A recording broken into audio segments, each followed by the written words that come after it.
Mute on करो।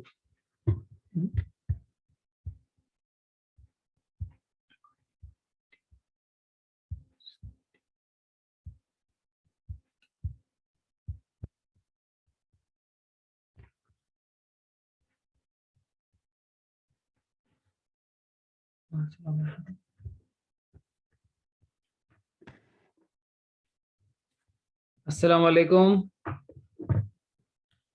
वालेकुम अस्सलाम। आप सब वालेकुम अस्सलाम भाई। वालेकुम भाई। वालेकुम अस्सलाम भाई। वालेकुम अस्सलाम भाई। वालेकुम अस्सलाम। आप सबको आवाज आ रही है हमारी क्लियर? जी बिल्कुल। जी भाई आ रही, जी क्लियर आ भाई रही। आ रही है बस। ठीक है। I'm sharing the screen. एक मिनट रुक जाओ। बस 5 मिनट दीजिए। 5 मिनट, 5 मिनट भी नहीं, 2 मिनट।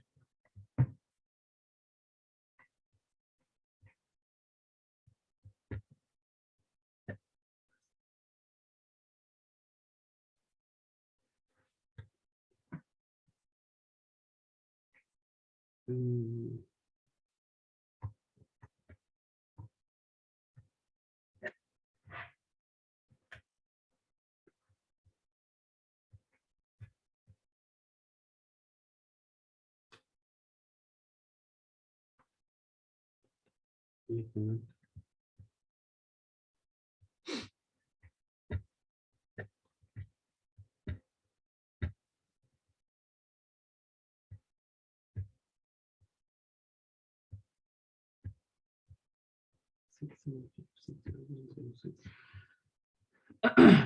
अभी वेबिनार के थ्रू जब हम जाएंगे तो आप लोग को क्वेश्चंस आएंगे, तो उन क्वेश्चंस को आप डायरेक्टली जो है कॉन्टैक्ट सॉरी ये चैट में आप पूछिएगा, और आपसे क्वेश्चंस एक एक करके हम लोग पुट अप करेंगे, और at the end we will have question session. So लेकिन आपको अगर मीन वाइल कोई भी क्वेश्चंस आते रहें, वो आप क्वेश्चंस पूछते जरूर रहिएगा, और कोशिश ये रखिएगा कि जो आज का टॉपिक है वो क्वेश्चंस उसी से रिलेटेड हो। और अगर कुछ और भी टॉपिक्स आपको लगते हैं related to scholarship abroad studies से, तो आप पूछ सकते हैं हम लोग से, ताकि हम लोग अपने फिर सीनियर से और जो हम लोग के कलीग्स हैं उनसे कंसल्ट करके उनसे पूछ के वो आपको लोग आंसर कर सकें। मैं क्या वो करूं?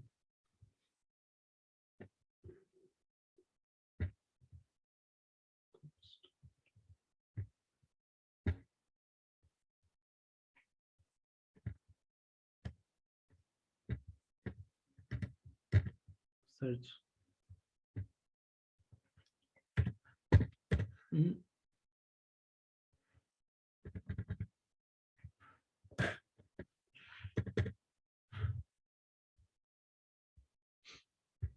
More.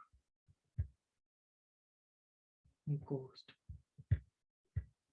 Yes. another post. ठीक है। Accept.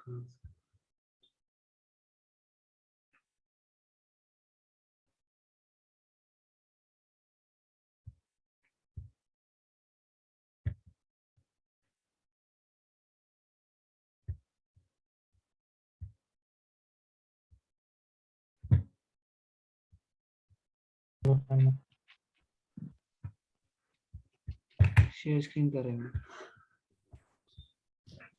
अस्सलाम वालेकुम। और अभी म्यूट है। ओके, तो अभी वेट कर लें अभी या स्टार्ट कर लें?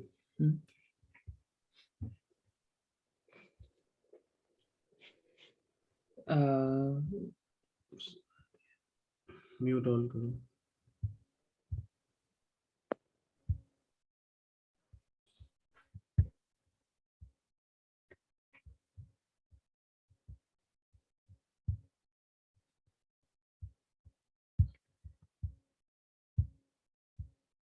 यस।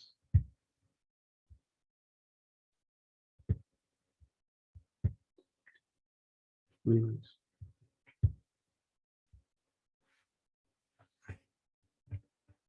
स्टार्ट करें? ठीक कितना है, time हो गया?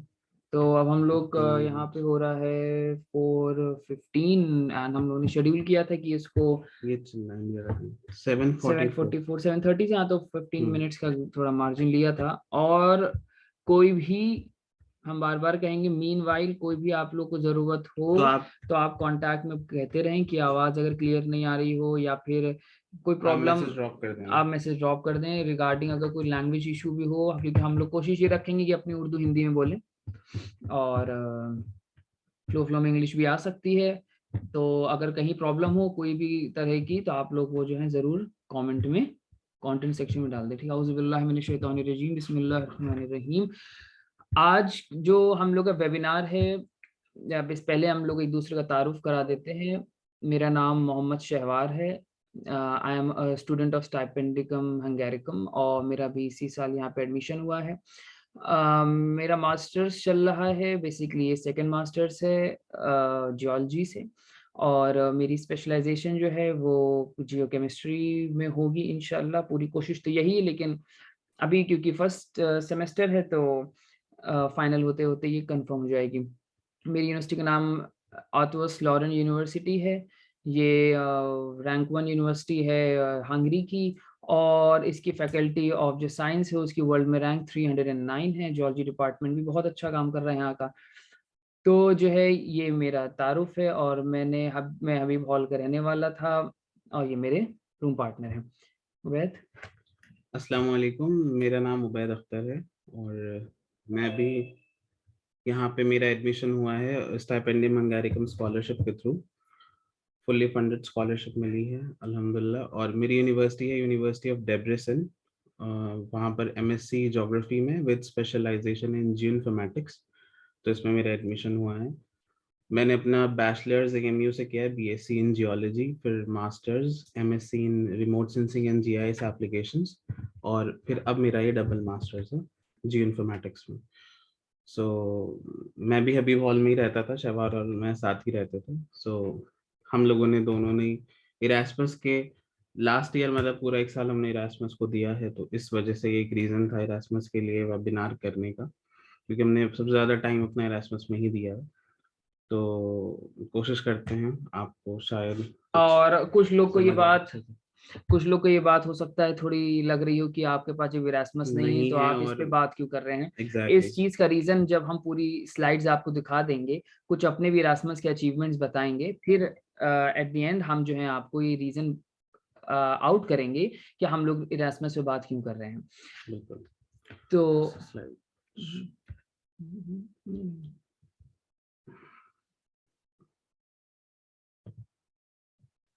सो बेसिकली इरास्मस मंडस होता क्या है? Erasmus Mundus joint masters degree programme, EMJ इसको बोलते हैं। ये होता क्या है? ये एक प्रोग्राम है जो यूरोपियन यूनियन ने डिजाइन किया है। मतलब जो इसको कंडक्ट कर रही है वो यूरोपियन यूनियन की कंट्रीज हैं बेसिकली, जो ये प्रोग्राम कराती है। और इसके अंदर कोई एक प्रोग्राम नहीं है कि सिर्फ साइंस के लिए है या सिर्फ आर्ट्स के लिए है। हर एक डिसिप्लिन का प्रोग्राम इसमें कराया जाता है। तो चाहे वो साइंस का हो, चाहे आर्ट्स हो, लॉ हो, और जो भी आप सोच सकते हैं वो इसमें पढ़ाया जाता है। उससे रिलेटेड इसमें प्रोग्राम है। और कोई बहुत सिंपल ऐसे प्रोग्राम नहीं होते कि MSc in zoology, MSc in botany या फिर एमएससी इन ज्योग्राफी। उसमें मतलब बहुत स्पेसिफिक प्रोग्राम होते हैं इरास्मस मंडस के, जो यूरोपियन यूनियन करवाती है। मोस्टली सारी ही कंट्रीज यूरोपियन यूनियन की इसमें इन्वॉल्व रहती हैं। हर एक टॉप यूनिवर्सिटी जो आप यूरोप की सोच सकते हैं वो इरास्मस मंडस का पार्ट होती है। इसमें एक आपको एग्जांपल देते हैं कि प्रोग्राम कैसे होते हैं। तो बेसिकली जब हम लोग पिछले साल रिसर्च कर रहे थे कि इसमें प्रोग्राम कैसे हैं, तो हमने इसमें 3 कोर्सेज में अप्लाई किया था। एक, क्योंकि मेरा बैकग्राउंड जियोलॉजी का है तो हम आपको बताते हैं कि ये किस तरीके से प्रोग्राम डिजाइन करते हैं। तो लास्ट ईयर जब मैंने एक प्रोग्राम में अप्लाई किया था, वो प्रोग्राम था मास्टर्स इन आर्कियोमेट्री। आर्कियोमेट्री एक बहुत नया टर्म है हम बेसिकली साइंस वालों के लिए, क्योंकि आर्कियोमेट्री जो वर्ड है इसका मतलब it's totally linked with archaeology, जिसको हम लोग कहते हैं हिस्टोरिकल मॉन्यूमेंट्स को जो स्टडी करते हैं आर्कियोलॉजी, तो इसमें बेसिकली मामला ये है कि एमएससी इन आर्कियोमेट्री का मतलब ये है कि हम लोग, क्योंकि जो जितने भी मॉन्यूमेंट्स हैं वो लाइमस्टोन्स के हैं, सैंडस्टोन्स के हैं, उनका प्रिजर्वेशन करना जानता है कौन? जियोलॉजिस्ट। स्पेशली जो लोग मास्टर्स में जिन्होंने इंजीनियरिंग जियोलॉजी पढ़ी है वो बहुत छोटी छोटी बातों को समझते हैं, वो जानते हैं। तो अब यहाँ पे क्या हुआ कि इस जगह पे दोनों हिस्टोरियंस और जियोलॉजिस्ट मिलकर एक प्रोग्राम डिजाइन उन्होंने किया, दैट इज मास्टर्स इन आर्कियोमेट्री। और आर्कियोमेट्री का जो ये सब्जेक्ट है, ये मेरे स्पेशलाइजेशन का भी पार्ट हो सकता है यहाँ पर भी। और मास्टर्स का डिजाइन ये था, एक प्रोग्राम था उसका नाम था मरीन मिनरल रिसोर्सेज। तो इस बताने का मकसद सिर्फ ये है हम लोगों का, आप ऐसे मत लेना इस मास्टर्स प्रोग्राम को कि this is like MSc in geology और आपने एमएससी इन जियोलॉजी खोला और आपने एमएससी इन जियोलॉजी कर ली, नहीं, ये स्पेशलाइजेशन में मास्टर्स है, दिस इज अ स्पेशलाइजेशन। तो क्योंकि यहाँ पे एक इसका जो आप वो पढ़ें, Erasmus Mundus joint masters degree programme, तो यहाँ पे होता ऐसा है इरास्मस में कि होस्ट होती है एक यूनिवर्सिटी और उसके साथ पार्टनर्स होते हैं कोलैबोरेशन में। तो ये सब साइंटिस्ट प्रोफेसर्स मिलके एक प्रोग्राम डिजाइन करते हैं। और जो ब्यूटी है इस प्रोग्राम की मेरे हिसाब से वो है मोबिलिटी। इसमें क्या होता है कि आप एक सेमेस्टर करेंगे फ्रांस में, जो दूसरी यूनिवर्सिटी हो सकता है बेल्जियम की, हंगरी की, स्वीडन की, कहीं की भी होगी, आप दूसरा सेमेस्टर करने जाएंगे उस कंट्री में, वहां आपको अकोमोडेशंस लेकर सब प्रोवाइड कराया जाएगा। तो जब आप अपने एक यूनिवर्सिटी में, इसमें जो डिग्री होती है वो आपको किसी एक यूनिवर्सिटी की नहीं मिलेगी। जैसे मेनली हम नॉर्मली क्या करते हैं, मास्टर्स हमने करा है और प्रोग्राम कंप्लीट हुआ हमारा, तो हमें डिग्री मिली, तो एक ही डिग्री मिलेगी ऑब्वियसली। लेकिन इरास्मस मंडस की एक ये खूबसूरती है कि आपके उसमें जितने प्रोग्राम, मतलब एक प्रोग्राम में जितनी यूनिवर्सिटीज इन्वॉल्व होंगी, मान लीजिए मैक्सिमम 4 हो सकती हैं, तो अगर 4 यूनिवर्सिटीज उसमें इन्वॉल्व हैं तो आपको 4 डिफरेंट यूनिवर्सिटीज की डिग्री दी जाएगी। तो आप जिन जिन यूनिवर्सिटीज में पढ़ेंगे उन्हीं यूनिवर्सिटी की आपको डिग्री दी जाएगी, ना कि आपको एक स्पेसिफिक कोर्स की दी जाएगी।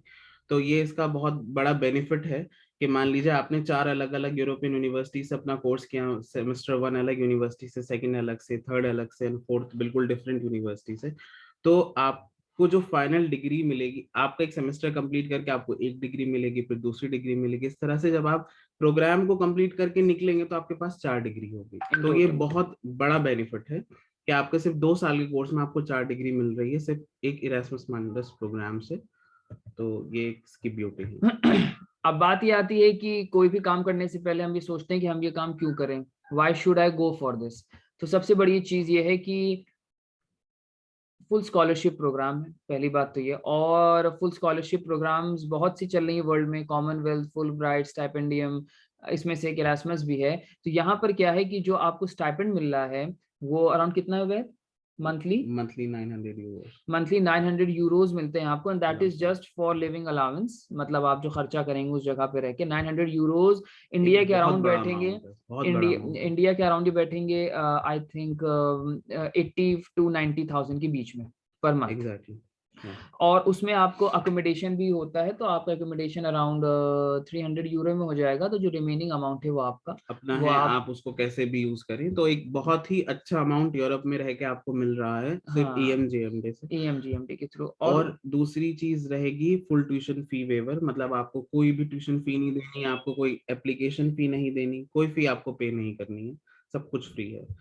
लैब का जितना भी अमाउंट है, लैब में आपको इंस्ट्रूमेंट्स आपको यूज करने हैं, जो भी यूज करना है उसका सब पैसा, लाइब्रेरी का, लैब का, सब आपका जैसे इंडिया में अगर यूनिवर्सिटी पे करेगी। हम लोग को XRD XRF यूज करना है तो बेसिकली हम AMU वाले, JNU या IITs की तरफ जाते हैं, तो वहां पे भी हैव टू पे। लेकिन यहाँ पर ऐसा कुछ नहीं है।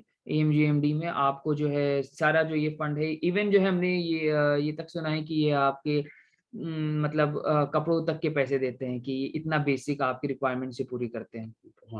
और दूसरी चीज ये है कि हम पढ़ाई इसलिए करते हैं ताकि हम लोग का जो स्ट्रगलिंग पीरियड है वो कम हो और हम लोग जल्द से जल्द स्टेबल हो अपनी लाइफ में। तो इरास्मस के जो प्रोग्राम डिजाइन है वो इस तरीके से डिजाइन करे गए हैं कि उन्होंने अपने कैटलॉग में क्लियरली मेंशन कर रखा है कि व्हाट आफ्टर दिस। हम लोग जो है यहाँ पे कंफ्यूज रहते हैं कि मास्टर्स करने के बाद भी क्या, लेकिन उन्होंने कह रखा है हमारा टाई अप यहाँ से, हमारा टाई अप यहाँ से, यहाँ पे हम आपको प्लेस करवाएंगे। मतलब वो भी तुम्हारे ऊपर चॉइस रहेगी। अगर तुमको उसको PhD में जाना है, पीएचडी में ये स्कॉलरशिप मैरी क्यूरी के नाम से जानी जाती है। आपको पीएचडी में जाना है तो आप इधर से पीएचडी कर सकते हो, you are free to do your research work. आपके पास मल्टीपल ऑप्शन, मल्टीपल, लेकिन आप इन्होंने ये इन्होंने बता रखा है कि हमारा किस कंपनी से टाई अप है, कहाँ पे हम आपको प्लेस कराएंगे। तो और ये सिर्फ कंप्यूटर साइंस या जैसे हम लोग के यहाँ एक जो बना हुआ है एम्प्लॉयमेंट का सीन की सिर्फ ये बीटेक वालों से रिलेट, ऐसा नहीं ऐसा है। नहीं है, आर्ट्स वाले भी सीधा इसके बाद जॉब करते हैं, हाँ, उनका जॉब भी करते हैं। प्लेसमेंट होता है, लेकिन इट्स अप टू यू कि आप रिसर्च करना चाह रहे हैं तो वेल एंड गुड, आप फर्दर रिसर्च वर्क भी कर सकते हैं। और ये ट्यूशन फी आपको नहीं देनी, मंथली स्टाइपेंड आपको मिलता है, उसके साथ साथ ये आपको हेल्थ इंश्योरेंस देंगे for visa 2 fees years, free होती है। वीजा फी फ्री होगी, और आपको फ्री मोबिलिटी है, मतलब आपने एक कंट्री में एक प्रोग्राम कंप्लीट किया, फिर आप दूसरी कंट्री जाएंगे तो वो मोबिलिटी का भी पैसा जितना है वो वही पे करेंगे, और एयर फेयर जो राउंड ट्रिप रहेगा आपकी होम कंट्री से वो भी फ्री है। फ्री है वो। ठीक है, मान लीजिए इंडिया से यूरोप नीदरलैंड जाना है तो नीदरलैंड जाने का, या फिर कहीं और उससे शिफ्ट होंगे, फिर वापस जब आप इंडिया वापस आएंगे पूरा कोर्स कंप्लीट करने के बाद, तो दे विल पे यू, आपको कुछ नहीं पे करना। तो ये बहुत बड़ा इसका प्लस पॉइंट है। तीसरी बात ये है वर्ल्ड क्लास एक्सपोजर से हम मतलब ये जो हमने पॉइंट लिखा है यहाँ पर, इससे मतलब ये है कि आप जो लैब यूज करेंगे वो वर्ल्ड क्लास होगी। मतलब एक स्टैंडर्डाइज्ड वे होता है यूरोप में लैब्स का, तो लेकिन उसमें भी वो अपने में एक यूनिक वे, मतलब जहाँ पे यूरोप में एक है कि आप ऐसा नहीं होता है कि आपने एक कमरा लिया और उसके बाहर लिख दिया लैब तो ये लैब नहीं, ऐसा नहीं। यहाँ पे हर लैब का एक स्टैंडर्ड है, वो स्टैंडर्ड फॉलो होता है। दूसरी बात ये है कि आपके साथ हर तरफ का बच्चा पढ़ेगा, तो exposure, language exposure, exchange of culture बहुत इंपॉर्टेंट है, जो हमारी पर्सनालिटी का पार्ट बनती है और वही रिफ्लेक्ट करती है। वो सबसे बेस्ट पार्ट है फॉरेन में पढ़ने का, कि आप दूसरे लोगों से मिलें और उनके लैंग्वेज, उनके कल्चर के बारे में जानें, और वो रिफ्लेक्शन आपकी पर्सनालिटी में आए, आप ब्रॉड माइंडेड हो, चीज़ों को एक्सेप्ट करना सीखें। तो वर्ल्ड एक्सपोजर ये चीज़ है, आपको पूरा वर्ल्ड क्लास एक्सपोजर मिलता है। नाउ रेपुटेशन ऑफ EMJMD, मतलब इसकी क्या रेपुटेशन है वर्ल्ड वाइड। नाम तो आपने पहले सुना ही होगा ऑब्वियसली, इरास्मस मंडस बहुत ही फेमस है, और जितनी भी इम्पोर्टेंट और मेन स्कॉलरशिप्स हैं world wide, international scholarship, EMJMD हमेशा टॉप में रही है, वन ऑफ द टॉप। या जैसे फुल ब्राइट हो गई है, या आपकी मैक्स स्कॉलरशिप हो गई जापान की, उसी तरह एक EMJMD ये यहाँ की यूरोप की रहती है। तो इसका अपनी एक रेपुटेशन है, तो सिलेक्शन लेवल, जो इसका सिलेक्शन क्राइटेरिया है वो भी इसका बिल्कुल डिफरेंट होता है, और मतलब बात एक ये और है हाईली कि कॉम्पिटिटिव भी होता है। इसकी रेपुटेशन से आपको क्या फायदा, बात ये ना, हर Exactly. चीज आपसे रिलेटेड होती है जब हम अप्लाई। इसकी रेपुटेशन से हमको एक फायदा ये है कि अगर आपके फॉर एग्जांपल 2 लोग का GPA 4 है, और आपने लेकिन ये लिखा कि मैं इरास्मस का स्टूडेंट हूँ, तो आपके CV में एक प्लस पॉइंट है, बहुत बड़ा प्लस पॉइंट बहुत है। बड़ा प्लस पॉइंट है, उसको इग्नोर नहीं किया। और इसको समझना जरूरी इस तरीके से है कि हम दिमाग में एक इसका लेवल बनाएं और हम समझे इस बात को। जैसे डार्ड यूनिवर्सिटी, डार्ड है स्कॉलरशिप जर्मनी की, मैक्स है जैसे उबैद ने बताया, जापान की फुल ब्राइट है वो, खैर वैसे US की, और कॉमनवेल्थ है इसकी, UK। तो इसी तरीके से ये एक कॉन्टिनेंटल बेसिकली ये स्कॉलरशिप है। वो सब तो नेशनल स्कॉलरशिप है, स्टाइपेंडियम हंगेरिकम, हंगरी की नेशनल स्कॉलरशिप, ये भी उठाना अच्छी चीज है। कॉमनवेल्थ UK की स्पेसिफिक है, लेकिन ये इरास्मस जो है ये कॉन्टिनेंटल स्कॉलरशिप है, इसमें पूरे कॉन्टिनेंट इन्वॉल्व है। इवन हम लोग की कुछ अपनी इंडियन यूनिवर्सिटीज का भी टाई अप है इरास्मस से, और धीरे धीरे बढ़ रहा है। पिछले साल हम लोगों ने खुद 2 यूनिवर्सिटीज को देखा था, IIT मद्रास का था, और एक यूनिवर्सिटी प्राइवेट थी हरियाणा की, प्राइवेट कॉलेज, उसका भी इससे लिंक था। तो ये एक बहुत ही ब्रॉड है, बहुत ही ब्रॉड स्पेक्ट्रम है। और सबसे खुशी की बात होगी अगर अपने अलीगढ़ के बच्चे इसमें आगे आए। अलीगढ़ जामिया क्यों जरूरी है, क्योंकि we have a very very good and solid alumni network. इससे फायदा बस यही है कि जो वहां पहुंच जाए, फिर ज्यादा से ज्यादा लोगों को गाइड करके वहां तक पहुंचाने की कोशिश में लगा रहे। तो जब ज्यादा बच्चे पहुंचेंगे तो सर सैयद का एक ये विजन कि हमारे बच्चे जो हैं वो राउंड टेबल कॉन्फ्रेंस तक में बैठे, ये भी पूरा होता है इंशाल्लाह, नजर आएगा इंशाल्लाह। तो ये कोई ऐसा नहीं है कि बहुत मुश्किल है मतलब अचीव करना, हम आप जो नॉर्मल स्टूडेंट्स हैं बिल्कुल आसानी से कर सकते हैं। बस एक इसका आपके पास एक ब्लूप्रिंट होना चाहिए, एक स्टेप बाय स्टेप कि आपको कैसे चलना है, आपकी प्लानिंग होनी चाहिए प्रॉपर वे में, इसीलिए आप ये चीज अभी से लेके चलें, क्योंकि अक्टूबर स्टार्ट हो गया है और अक्टूबर में ही इसके फॉर्म्स, असल में इसमें अलग अलग प्रोग्राम्स होते हैं, तो हर प्रोग्राम की जो फॉर्म की जो विंडो ओपन होती है वो अलग टाइम पर होती है। तो मेनली सबकी अक्टूबर में हो जाती है, देन नवंबर, किसी की दिसंबर में भी होती है। सो अक्टूबर स्टार्ट हो गया, तो ये मतलब आप इसमें देखना शुरू कर दें कि हाँ कैसे क्या करना है, हम आपको पूरा अभी आगे बताएंगे। सो नेक्स्ट हम देखते हैं how we can apply through scholarship। ये अभी बताएंगे। Okay.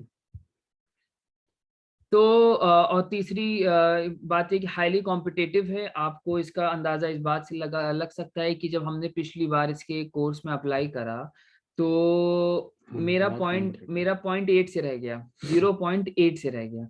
इंडिया में से मतलब जिनकी टोटल क्लास की स्ट्रेंथ थी वो 15 थी। Exactly. और मेरे कोर्स में भी ये 15 स्टूडेंट्स को लेकिन non-scholarship। ऐसा नहीं होता है कि इन्होंने कोई कंट्री का कोटा रखा है, ऐसा कुछ भी नहीं है। आपकी सीवी अच्छी हो, एक्सेप्ट होगी, आप इंडिया से हो, आप यूएस से हो, आप कहीं से भी हो।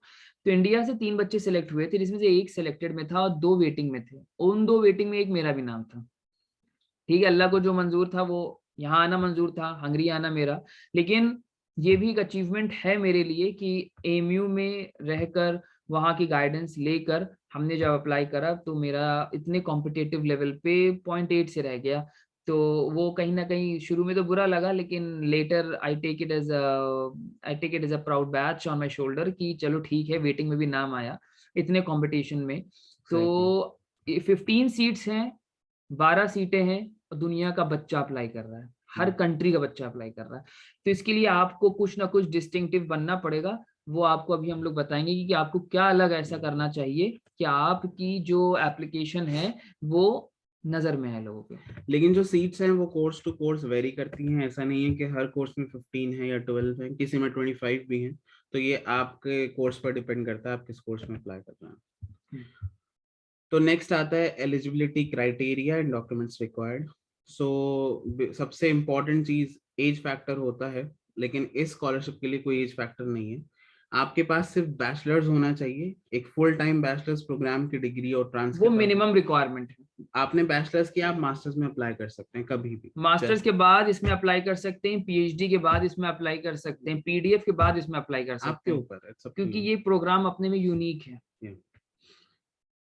और सबसे इम्पोर्टेंट पासपोर्ट होना आपके पास बहुत ज़रूरी है, तभी आप बाहर के लिए कहीं फॉरेन एप्लीकेशन डाल सकते हैं। बिना पासपोर्ट के ये इम्पॉसिबल है। तो जिनके पास नहीं है वो भी से अप्लाई कर दें, पासपोर्ट बहुत जल्दी बन जाता है, इतना अब तो बहुत आसान है।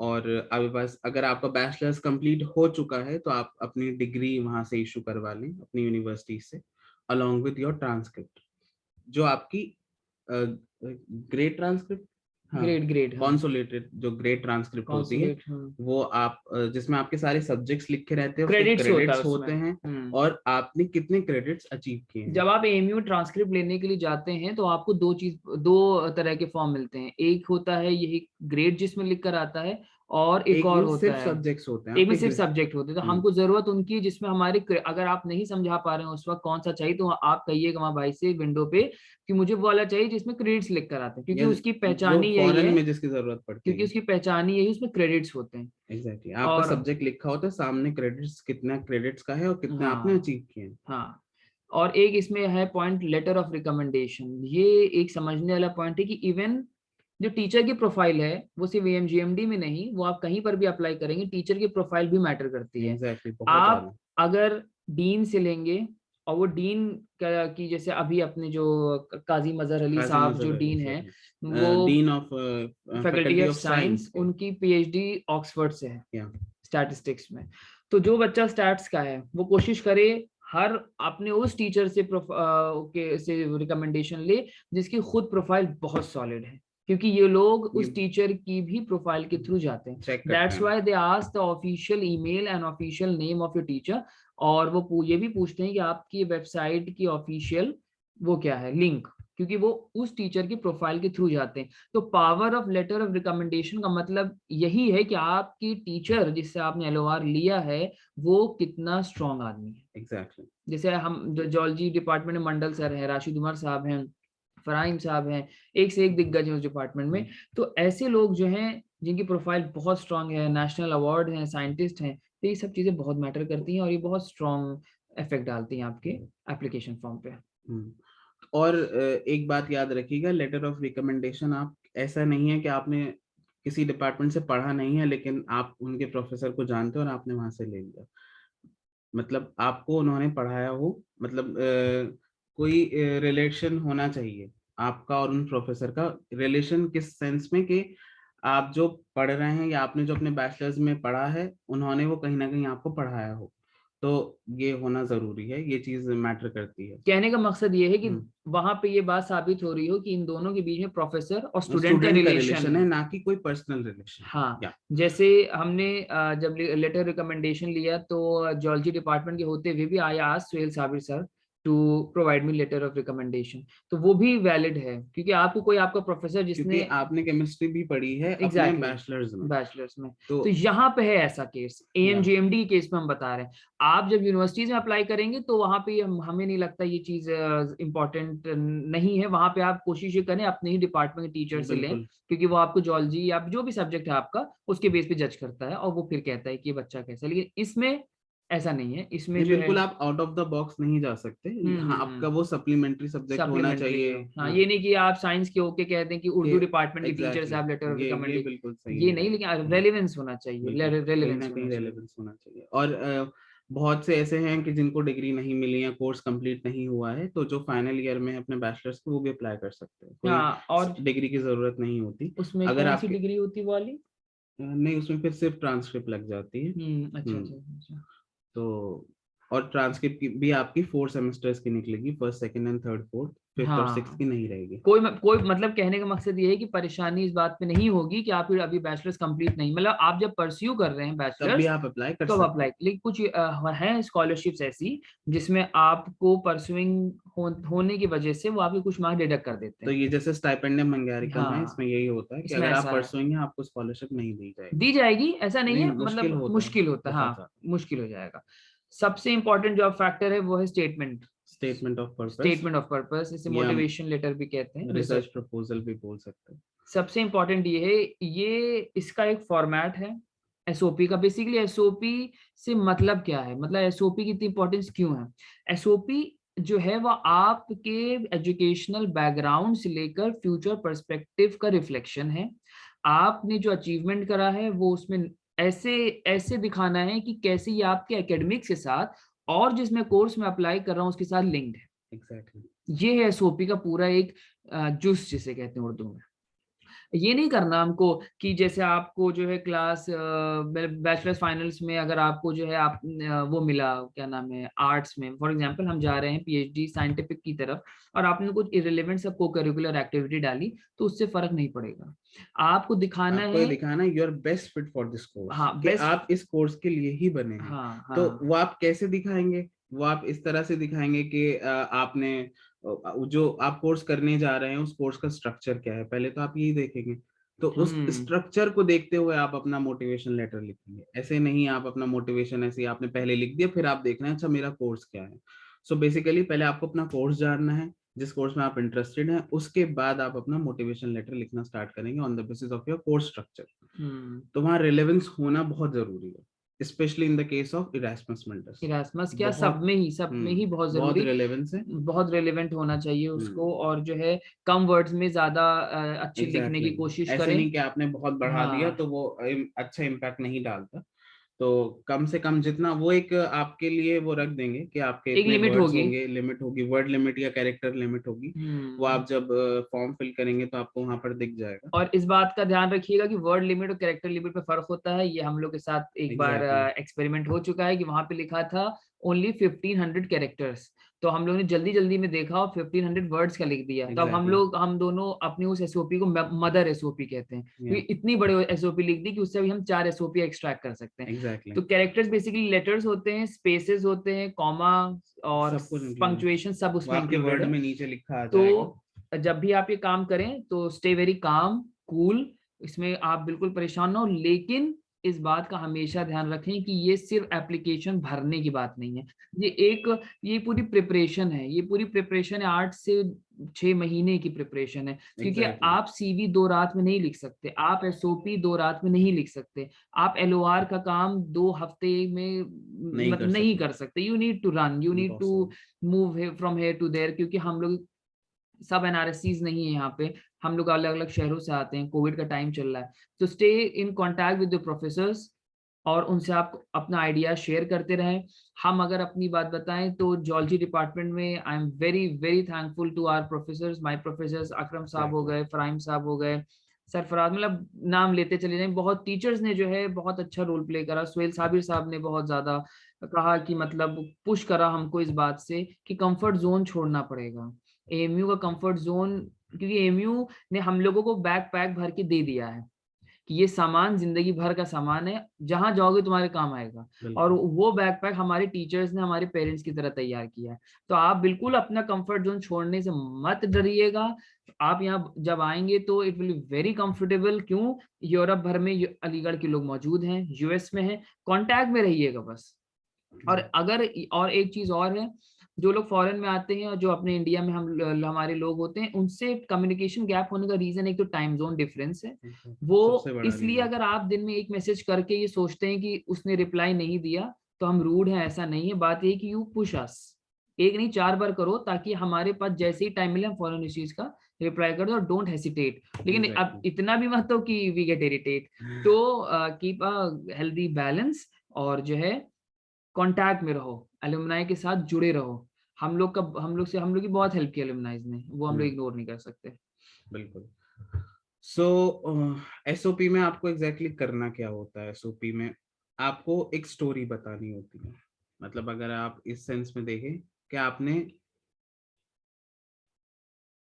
या आपको व्हाट्सएप कांटेक्ट नंबर मिल जाएगा अभी आप वेबिनार में जुड़े रहें, एंड तक जितने की क्वेश्चंस हैं सारे क्लियर हो जाएंगे, और सारे क्वेश्चंस फिर हम लोग एक साथ लेंगे। एग्जैक्टली। तो एसओपी में आपको एक स्टोरी बतानी होती है कि आपने क्या किया आज तक, क्या अचीव किया है, और उस अचीवमेंट का आप क्या आगे यूज करना चाहते हैं। उनको क्या बेनिफिट है, आपको क्या बेनिफिट है, आपकी कंट्री को क्या बेनिफिट है। ये बहुत आपको ये सब पॉइंट्स ख्याल में रखने हैं कि ये नहीं कि एसओपी में अच्छा मैंने ये किया, मैंने 12th में ये किया, ये सब खाली ये नहीं चलेगा। उसके अलावा आपने एक्स्ट्रा क्या किया। पढ़ाई तो सब करते हैं, एकेडमिक्स तो आपको देना ही है, आपको अपने एकेडमिक्स के अलावा वहां पे क्या क्या डालना है वो भी बहुत ज्यादा मैटर करता है। को करिकुलर में जो भी आप वहां पे लिख सकते हैं वो उसका इम्पैक्ट ही अलग होता है। आप स्पोर्ट्स में एक्टिव हैं तो आप अपना स्पोर्ट्स का बताएं। आप आपके अगर इंटरपर्सनल स्किल्स बहुत अच्छे हैं आप वो बताएं, आपके डिबेटिंग स्किल्स बहुत अच्छे हैं आप वो बताएं, जो स्किल्स आपके जिसमें लीडरशिप क्वालिटी को प्रूव कर रहे लीडरशिप हैं। लीडरशिप क्वालिटी होना और मैनेजमेंट स्किल्स दिखाना ये बहुत इंपॉर्टेंट है, क्योंकि आप किसी भी शोबे में हो आपको मैनेजमेंट स्किल्स तो दिखाना ही दिखाना है। जैसे आप, हाँ, जैसे आपने लिखा कि I have managed like project work, team project work, तो मैं इसमें लीडर था, ठीक है, तो उसका एक इम्प्रेसिव इम्पैक्ट पड़ेगा। इसके बाद जो आपकी जितनी इंटर्नशिप है, हाँ, इंटर्नशिप जो है, ऑनलाइन प्रोग्राम्स आपने जो किए वो सब आप इसमें बताएंगे। और साथ ही साथ एक ये क्या बोलते हैं उसको, ये जो होता है एनजीओ वाला पार्ट, सोशल वेलफेयर, खून देना, जितना आपने सोशल वर्क किया हो वो भी आप वहाँ मेंशन करें। If you are part of NGO तो ये भी अगर आप मेंशन करेंगे बहुत अच्छा इसका एएमयू में रह के तो बहुत सोशल वर्क करा है हम लोगों ने, तो जो है सभी ने किया होगा थोड़ा थोड़ा, तो आप उसको थोड़ा सा क्या कहते हैं उसको शुगर कोट करके लिख दें। और वो आपसे प्रूफ नहीं मांगेंगे एक्सेप्ट उन चीजों का जिसके आप प्रूफ, फॉर एग्जांपल अगर आपने ब्लड डोनेट करा तो आपको सर्टिफिकेट मिलता है, तो आपको मांगना, वो हो सकता है मांग ले, तो झूठ नहीं बोलना है। बिल्कुल, इस बात का ध्यान रखें, ऑनेस्ट रहेंगे उतना आपके साथ बेहतर जितना ऑनेस्ट रहोगे उतना बेहतर रहेगा। और इसके बाद जो बहुत इंपॉर्टेंट चीज है वो है सीवी। इसका एक फॉर्मेट है, मतलब EMGMD वाले एक फॉर्मेट मांगते हैं, वो यूरोपास फॉर्मेट है। आप जब गूगल पे डालोगे यूरोपास सीवी तो वो एक खुल के फॉर्म आ जाएगा, वहां पे आपको अपनी प्रोफाइल बनानी होगी, और वहां पे ब्लॉक्स ऑलरेडी बने हुए हैं, लेकिन हम लोग अपनी भी सीवी शेयर कर सकते हैं आप लोग के साथ, आप वो सीवी देखिए, you can even use the headings जो आपको हमारी सीवी में पसंद आ रही हो, और आप वो देखकर सीवी का स्ट्रक्चर बनाइए। Don't copy, I will say it again, क्योंकि प्लेजरिज्म से जो है क्वालिटी खराब होती है, और वो हमारी नहीं, वो सबकी खराब होती है ओवरऑल की। तो डेटाबेस दूसरों का खराब नहीं करना सेम सीवी भेजकर। आपको क्या करना, आप हमारी सीवी देखिए, उसमें इसका पैटर्न समझिए और उसको अप्लाई करिए, उसको सेंड करिएगा। लेकिन ये एक फॉर्मेट है यूरोपास का, और यूरोपास सिर्फ एएमजेएमडी के लिए जब आप बनाएंगे तो सब में एक्सेप्टेबल सब है। में। आप यूरोप की किसी भी यूनिवर्सिटी में अप्लाई कर रहे हो तो वो यूरोपास की सीवी अगर आपने वहां पर दी तो उसका मतलब वो आपके लिए बहुत बड़ा एक प्लस पॉइंट है। और अपनी सीवी में फोटो जरूर लगाएं, आपकी पिक्चर होनी बहुत जरूरी है, पिक्चर होनी आपकी जरूरी, पासपोर्ट साइज फोटो उसमें लग जाती है, डिसेंट वन, यानी कि आप सेल्फीज लगा दें। एग्जैक्टली। तो वो भी मतलब सीवी में ऐड होना जरूरी है अगर you are applying for Europe. और कोशिश ये करिए सीवी की लेंथ 2 पेज की हो, 2 पेज से ज्यादा की ना ज्यादा हो। ना हो। जो फॉन्ट यूज हो वो डिसेंट हो, यानी कि बहुत ज्यादा बड़े बहुत छोटे, पढ़ने में इजी रहे। और एक बात ध्यान रखना कि कैपिटल्स का इस्तेमाल बहुत अक्लमंदी से होना चाहिए। लिटरेचर में कैपिटल लेटर मींस कि कोई बात आप जब तेज आवाज में कह रहे हैं then you have to use capital words. जैसे अगर हम लिख रहे हैं आई एम हेयर, तो आई एम हेयर स्मॉल में है तो आप नॉर्मली कह रहे हैं, आई एम हेयर कैपिटल में लिख रहे हैं तो मतलब आप चीख के कह रहे हैं। ये एक चीज होती है जो आपको समझनी जरूरी है। फिर आता है आपका इंग्लिश प्रोफिशिएंसी सर्टिफिकेट। सबसे पहले अगर कोई मुझे कहता है कि मुझे फॉरेन में अप्लाई करना है तो मेरे दिमाग में सबसे पहले क्या आता है, सबके दिमाग में अरे आईएलटीएस देना है, टोफल देना है, सबसे पहले यही आता है। लेकिन वो सबसे लास्ट की चीज है, सबसे लास्ट की। हमें खुद भी यही लगता था, हमने खुद भी आईएलटीएस टोफल सबसे पहले दे दिए और फिर सारी चीजें की बाद में, लेकिन वो गलत तरीका था, क्रोनोलॉजी गलत थी हमारी। एग्जैक्टली तो क्रोनोलॉजी के हिसाब से सबसे एंड में आपको देना होता है इंग्लिश प्रोफिशिएंसी एग्जाम। अगर रिक्वायरमेंट है तो आप अपने 15,000 वेस्ट मत करें। इसमें देखिए ये हम लोग बात इसलिए कह रहे हैं क्योंकि बहुत से लोग जिनका जैसे जिनका जो बीटेक कर रहे हैं, जिन्होंने 4 साल का बैचलर्स कर रखा है, तो जो लोग जिनका 4 साल का बैचलर्स है या फिर जिनका बीएससी प्लस एमएससी है, वो बहुत सेफर साइड में है। क्यों? क्योंकि अगर वो अपना बैचलर ये English proficiency certificate dean office से इशू करा लेंगे, वो एक्सेप्टेबल है। इवन यूके में भी एक्सेप्टेबल है बहुत सी जगहों डिपेंड पे। करता है। अगर आप अप्लाई जब कर रहे हैं जिस यूनिवर्सिटी में या जिस स्कॉलरशिप के लिए, जिस प्रोग्राम के लिए आप अप्लाई then you कर have रहे to हैं, go through the brochure। Exactly उसका जो एलिजिबिलिटी क्राइटेरिया है, उसमें जो लैंग्वेज क्राइटेरिया है, वहां पर उन्होंने क्या लिखा है, वहां पर वो आईएलटीएस भी लिखेंगे और वहां पर टोफल भी लिखा होगा। लेकिन वहां पर साथ ही साथ एक और पॉइंट एड अप होगा, उसमें ये लिखा होगा कि if you have completed your bachelors, your 3 years programme in English language only, so आप मतलब आप आईएलटीएस या टोफल ना दें तो वो चलेगा। लेकिन ये आपको एक बार यूनिवर्सिटी से आपको चेक करना पड़ेगा, कंफर्म करना पड़ेगा कि मैंने इतना बैचलर्स करा है, क्योंकि हर जगह कहीं कहीं बैचलर्स 4 साल का है, कहीं 3 साल का है। तो आप उनको मेल कर देना, मेल का रिप्लाई बहुत जल्दी देते हैं लोग। आपको कहीं भी कुछ कंफ्यूजन हो उनको मेल करने से कभी हेजिटेट मत करिएगा। मेल फॉरन दिन में आप 10 मेल करते हैं उसका रिप्लाई देंगे। ठीक है, तो आप उनको मेल करना और आप पूछना कि आपने ऐसा ऐसा लिखा है कि ये कितना एलिजिबिलिटी है और ये कितनी एक्सेप्टेंस है। और एक बात और, अगर किसी ने टोफल दे दिया है, ठीक है, और उस तो वो कोशिश ये करे कि वो इंग्लिश प्रोफिशिएंसी सर्टिफिकेट डीन से भी निकलवा ले और एक पीडीएफ में दोनों को क्लब कर दो। ठीक है, तो ये मतलब ये है कि इसमें एक बात ध्यान रखना, जितना बढ़ चढ़ के एएमजीएमडी में आप अपने आप को दिखाओगे, मतलब अगर आपके पास बैचलर्स है तो उसका पॉइंट होगा, मास्टर्स है फिर पॉइंट होगा, एक पॉइंट और। ठीक है, तो इन पॉइंट्स को, ये पॉइंट जुड़ते चले जाते हैं। ये मास्टर्स में अप्लाई करते करते आपके पास जिसके पास ज्यादा पॉइंट्स होगा उसको वो चीज मिल जाएगी, वो चाहे इंग्लिश प्रोफिशिएंसी हो, एसओपी हो, एलओआर हो। तो कि मतलब मैक्सिमम टू मैक्सिमम चीजें आप जितनी अपलोड करेंगे अच्छी स्ट्रॉन्ग, वो उतनी आपकी एप्लीकेशन को स्ट्रॉन्ग बनाएगी। एग्जैक्टली जैसे हम लोगों ने मास्टर्स कंप्लीट करने के बाद अप्लाई किया था और मास्टर्स में ही अप्लाई किया था, तो हमने वहां अपना बैचलर्स भी शो किया और मास्टर्स भी शो किया, तो उसका जो उसके पॉइंट्स हैं वो ज्यादा हैं। अगर कोई खाली बैचलर्स के बाद अप्लाई कर रहा है तो उसके पॉइंट्स कंपैरेटिवली कम होंगे ऑब्वियसली, क्योंकि मास्टर्स एक आपके पास एक एडिशनल डिग्री है। इसी तरह आपके पास अगर कोई एडिशनल डिप्लोमा है, कुछ है, आप उन्हें सब दिखाएं, आप उनके साथ ट्रांसपेरेंट रहे। जो आपने अचीव किया है आप उनको दिखा दें, उनको बताएं और अच्छे से बताएं ताकि वो उस चीज को एक्सेप्ट करें और आपको और ऊपर ग्रेड्स दें और ऊपर पॉइंट्स दें और आपका सिलेक्शन होने के चांसेस बढ़ जाएं। तो फिर ये इसमें था। एक पॉइंट आता है को करिकुलर Co-curricular। सर्टिफिकेट्स। को करिकुलर में वही देखिए, लीडरशिप क्वालिटी, बेसिकली जैसे जो लोग फोटोग्राफी करते हैं वो भी बता सकते हैं, बिल्कुल। जिन्होंने कर रखी है, जिनके पास साबित करने के लिए सर्टिफिकेट है। और उसके अलावा लैंग्वेज कोर्सेज होते हैं, ऑनलाइन कोर्सेज होते हैं, और स्पोर्ट्स में होते हैं, स्पीचेस, डिबेट्स।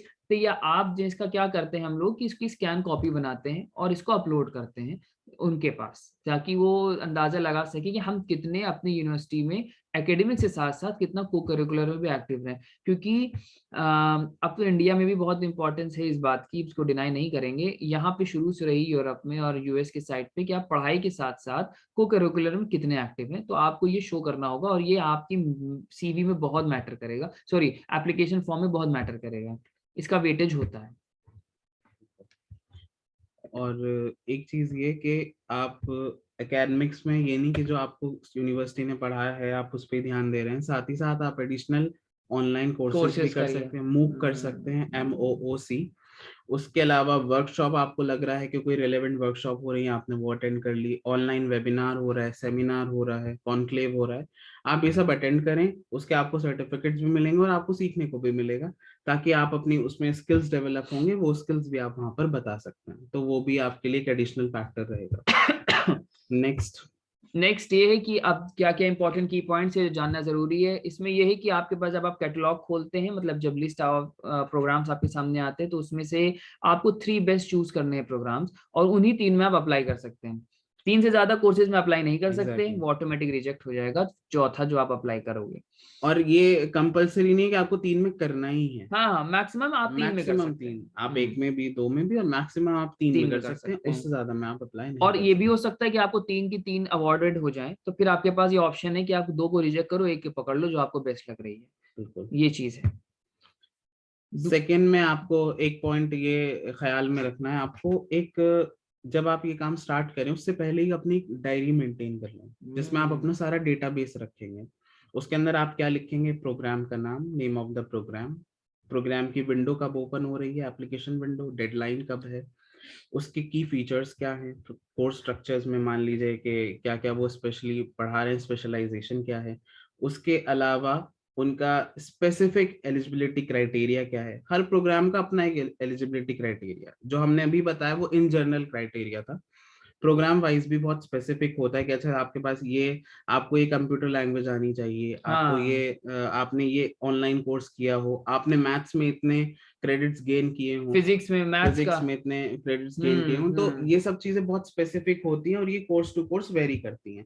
तो ये जो स्पेसिफिक चीजें वो मांग रहे हैं, जो भी उनकी रिक्वायरमेंट्स हैं, आप उनको नोट डाउन कर ले अपने पास, ताकि जब आप इसकी एप्लीकेशन विंडो ओपन हो तब तक आप मेंटेन कर लें वो सब चीजें। और जो बैचलर्स के बच्चे हम लोग को सुन रहे हैं, I recommend them very strongly कि अगर जो हमारे ओपन इलेक्टिव सब्जेक्ट्स होते हैं उसमें आप फिजिक्स और मैथ्स आपको मिल रही है, प्लीज मत छोड़ना, बहुत जरूरी है।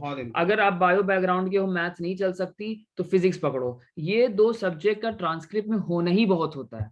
क्योंकि जियोलॉजी में ऐसा है कि आप ज्योग्राफी केमिस्ट्री पढ़ते हैं और एक साइड आपको ऑप्शन में मिलता है ये फिजिक्स और मैथ्स।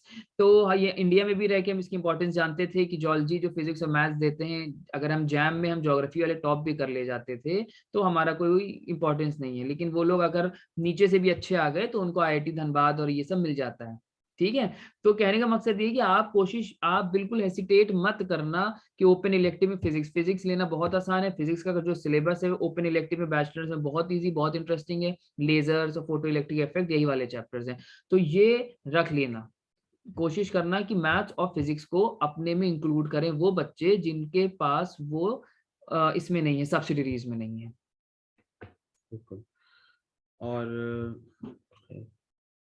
फिर इसके बाद ये है कि आपको अपनी प्रोफाइल बनानी मतलब है। प्रोफाइल बनाने का इंसेंस कि there should be a coherence between जो आप सीवी डेवलप कर रहे हैं और आप जो SOP लिख रहे हैं और जिस एप्लीकेशन में आप अप्लाई कर रहे हैं। आपने जैसे प्रोग्राम देखा, कोई आपको पसंद आया, उसका नेम से ही मतलब लगता है कि हाँ नहीं ये मेरे सब्जेक्ट से रिलेटेड है, आपने उसकी वेबसाइट देखी, उस पे इंट्रोडक्शन दिया होगा प्रोग्राम का, वहां पे आपने पढ़ा हो इसमें ये सब पढ़ाएंगे, तो जब आप सब कुछ देख लेंगे तब आप डिसाइड करेंगे अच्छा मैं इसमें अप्लाई करूंगा या नहीं करूंगा। इट डिपेंड्स कि आपकी अगर प्रोफाइल उससे रिलेटेड है तब आप उसमें अप्लाई करेंगे।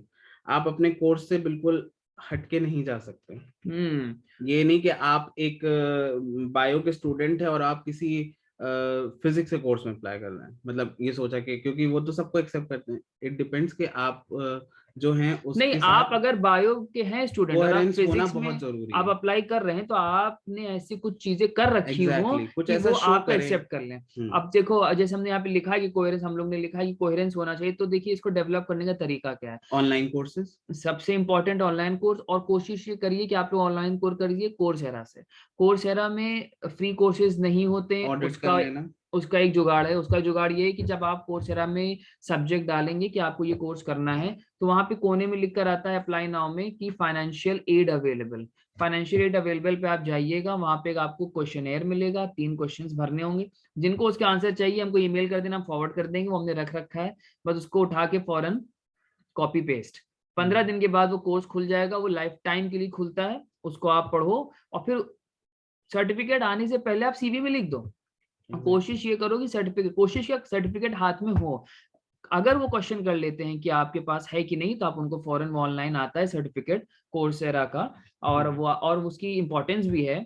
ये चीज है कि जैसे हमने करा तो एक हमको मिला यूनिवर्सिटी ऑफ बार्सिलोना का मिला, और एक हमने किया था तो वो यूनिवर्सिटी ऑफ मिशिगन का मिला। तो ये इनकी इंपॉर्टेंस है। ये नहीं होता कि अच्छा ये तो बस ऑनलाइन है, तो उसमें बहुत सीखने को मिलता और है। एक बात ही कि अगर आपके पास कोई नॉन सर्टिफाइड कोर्स भी है, आप वो भी मेंशन कर सकते हैं। हाँ, कोई ऐसा वो हार्ड एंड फास्ट रूल नहीं है कि सर्टिफाइड ही आपको करना है। अगर आपने मतलब ऑनेस्टली कोई नॉन सर्टिफाइड कोर्स किया है, आप उसे मेंशन करिए बिल्कुल। और क्योंकि वो नॉन सर्टिफाइड था, तो आपको वहाँ प्रूफ दिखाने की जरूरत नहीं है। और फिर इसके बाद अगर आपके आपको पास रिसर्च पेपर्स आ जाते हैं वो तो तो बहुत ये ही मतलब बहुत बहुत, क्योंकि देखिए बहुत कुछ फायदा कुछ है रिसर्च पेपर्स का। जैसे हम लोग ने कोशिश की थी कॉमनवेल्थ में भी अप्लाई करने के लिए, तो कॉमनवेल्थ में सीधा वो कहता है कि how many research papers do you have, exactly. कितने रिसर्च पेपर्स हैं आपके पास, तो वो सीधा तो पूछेगा। और इरास्मस में क्योंकि मैं इरास्मस में भी पूछते हैं, पूछते हैं, और अगर आपके पास है, लेकिन वो मैंडेटरी नहीं होता। क्योंकि लेकिन अगर आपके पास है तो बिल्कुल उसका फायदा है, बहुत ज्यादा बिल्कुल, फायदा है। तो हाँ। आप अगर अभी भी आपको, अगर आपके पास आपने कोई काम किया है, आप उसे पब्लिश कराना चाह रहे हैं, तो अभी से लग जाएं और करवा लें। और अगर ऑलरेडी आपके पास है तो वो आप वहाँ पे मतलब मेंशन कर देना, तो वो आपके लिए हाँ, बहुत बेहतर और रहेगा। एक हम राय ये भी देंगे आप लोगों को, कोशिश ये करना कि कोई यूरोपियन लैंग्वेज का आइडिया रख लेना एक्सेप्ट बिल्कुल। इंग्लिश। क्यों? एग्जैक्टली। अभी हम लोग ये चीज फेस कर रहे हैं यहाँ पे। हम इंडियन जितनी इंग्लिश बोलते हैं और जितनी ऑफिशियली हमारे यहाँ इस्तेमाल है, इतना यूरोप में कहीं भी इस्तेमाल नहीं, क्योंकि ये नेशनलिस्ट मुल्क है, सब अपनी लैंग्वेज के बेसिस पे बने हैं। फ्रांस में आप जाओगे, आपको गूगल लेंस लेके टहलना पड़ेगा, क्योंकि फ्रेंच को ट्रांसलेट करना है इंग्लिश में। हंगरी में हंगेरियन लिखी है, इटली में इटालियन लिखी है। तो कहने का मकसद मेरा ये नहीं कि हम लोग एकदम से जज्बाती हो गए और वहाँ लैंग्वेज कोर्सेज करने बैठ गए, बट हैव सम आइडिया, क्योंकि ये मोबिलिटी प्रोग्राम है। आप जो रहोगे तो अल्टीमेटली सोसाइटी में ही, और आप उस चीज को अपने सीवी में एड अप करोगे तो उसका बहुत ज्यादा हाँ, बेनिफिट है। आप रहोगे तो अल्टीमेटली सोसाइटी में आपको इंशाल्लाह यूनिवर्सिटी ऑफ पेरिस हो गई, आप शहर में बाहर निकलना है, आपको ब्रेड खरीदनी है, आपको कुछ करना, तो अगर आपको थोड़ी सी फ्रेंच का आइडिया हो जाए तो आपके लिए वो थोड़ी, आई एम नॉट सेइंग कि अपने ऊपर मैंडेटरी कर लो, लेकिन अगर ये कर पाते हो तो कर लो, बहुत अच्छा बहुत अच्छा रहेगा। है। और एक बार देख लो जिन प्रोग्राम में जा रहे हो, अगर वो उन कंट्रीज का कुछ भी आइडिया ले पाओ पहले से, कल्चरल, पॉलिटिकल, हर तरह का हम लोग को देख के देखना है, और फिर वहां पर उसका आइडिया होना जरूरी है। और एक बात का और ध्यान रखना कि हम उनके मुल्क में आ रहे हैं, तो अपनी शरायत अपने कमरे तक, ठीक है? मतलब हमको we have to respect their culture, we don't have to poke our nose in their culture, ऐसा क्यों, ऐसा क्यों। हम एमयू वालों में एक हमको कमी ये है कि वी क्वेश्चन एवरीथिंग, बहुत अच्छी बात है, we have and we must question everything, लेकिन एक लिमिट, एक डोमेन में। एक बात ये कही जाती है कि their democracy ends from where my nose starts, your freedom ends from where my nose starts. तो आप अपनी उस फ्रीडम का बिल्कुल खुल के एंजॉयमेंट करिए, यहाँ बहुत फ्रीडम है, लेकिन दूसरे को न परेशान करें। उसके बाद ये है कि इंग्लिश जो इंटरपर्सनल स्किल्स बहुत अच्छी होनी चाहिए, एकेडमिक्स के लिहाज से तो बहुत ही, क्योंकि इसमें क्या होता है, आपका जब आप अपना एप्लीकेशन फॉर्म फिल कर देंगे, आपका पहला सिलेक्शन होगा on the basis of your application form. तो अगर आप इंशाल्लाह सेलेक्ट हो जाते हैं on the basis of your application form, उसके बाद आपका एक इंटरव्यू होगा। तो वो इंटरव्यू बहुत ज्यादा इंपॉर्टेंट होता है। तो आपके इंटरपर्सनल स्किल्स अभी से डेवलप हों कि आप उस इंटरव्यू के लिए अपना आपको अभी से प्रिपेयर करके रखें। ऑनलाइन इंटरव्यू होता है और वो अच्छा खासा मतलब आधे घंटे का होता है, तो उसके लिए आप अपना आपको प्रिपेयर करके रखें अभी से, क्योंकि उसका बहुत ज्यादा फैक्टर मतलब बहुत इम्पैक्ट होता है, वेटेज बहुत ज्यादा होता है इंटरव्यू का। क्योंकि एप्लीकेशन में उन्होंने बच्चे सेलेक्ट कर लिए हैं स्टूडेंट्स, अब और उन्हें फर्दर सिलेक्शन करना है, तो वो बहुत हाईली कॉम्पिटिटिव सिलेक्शन होगा जो इंटरव्यू वाला होगा। तो इंटरव्यू के लिए आपको अपने स्किल्स अभी से ही डेवलप करने होंगे। इट और डिपेंड्स कि आप कैसे करें। कोशिश ये करिए कि इंग्लिश लैंग्वेज जो है वो सिर्फ और सिर्फ अपने लोगों में बोलने से आती है, अपने लोगों में बोलने से स्ट्रांग होती है। तो कोशिश ये करिए कि अपने फ्रेंड सर्कल में, बिल्कुल हम लोग क्योंकि इतने फॉर्मल नहीं हो पाएंगे कि इंग्लिश में हर वक्त बात करें, लेकिन आप उनसे कहो कि लेट्स हैव अ सेशन, अब आधे घंटे तक की हम लोग सिर्फ इंग्लिश में बात करेंगे। जब वो आपकी लाइफ का पार्ट बनेगी ना लैंग्वेज, तभी वो आप इजीली बोल पाओगे। अदरवाइज जब हम इंग्लिश बोलते हैं तो first we translate and then we speak. ये जो ट्रांसलेशन का बीच में इंटरमीडिएटरी पार्ट आ रहा है ना, उसको हटाना है।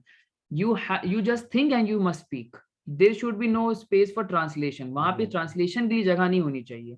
वोकैब बहुत मैटर करती है, लेकिन उसके साथ साथ इंग्लिश का जो सेंटेंस स्ट्रक्चर है वो उससे भी ज्यादा मैटर कर। वोकैब करिए स्ट्रॉन्ग, अच्छी अच्छी किताबें पढ़िए, रीडिंग की आदत डालिए। रीडिंग बहुत जरूरी है, क्योंकि रीडिंग से आप वो चीजें सीखेंगे जिसका आपको अंदाजा नहीं है। अगर किसी को रीडिंग में इंटरेस्ट है, प्लीज कॉन्टैक्ट मी। हम बुक्स पढ़ते हैं और शेयर कर लेंगे कुछ चीजें कि आपको ये रिकमेंड करते हैं, आप अपने इंटरपर्सनल स्किल्स आप उसके थ्रू बढ़ा सकते हैं। एग्जैक्टली।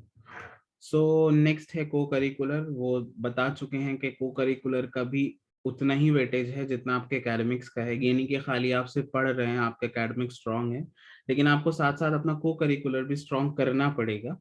वो आपके ऊपर है, आपको जिसमें शौक है आप उसमें करें। ये स्पेसिफिक नहीं कि आप स्पोर्ट्स करें, जो भी आपको शौक है, जिसमें आपका दिल लगता है, जिसमें आप अच्छे हैं करने में, आप अपने उसके स्किल्स डेवलप करें।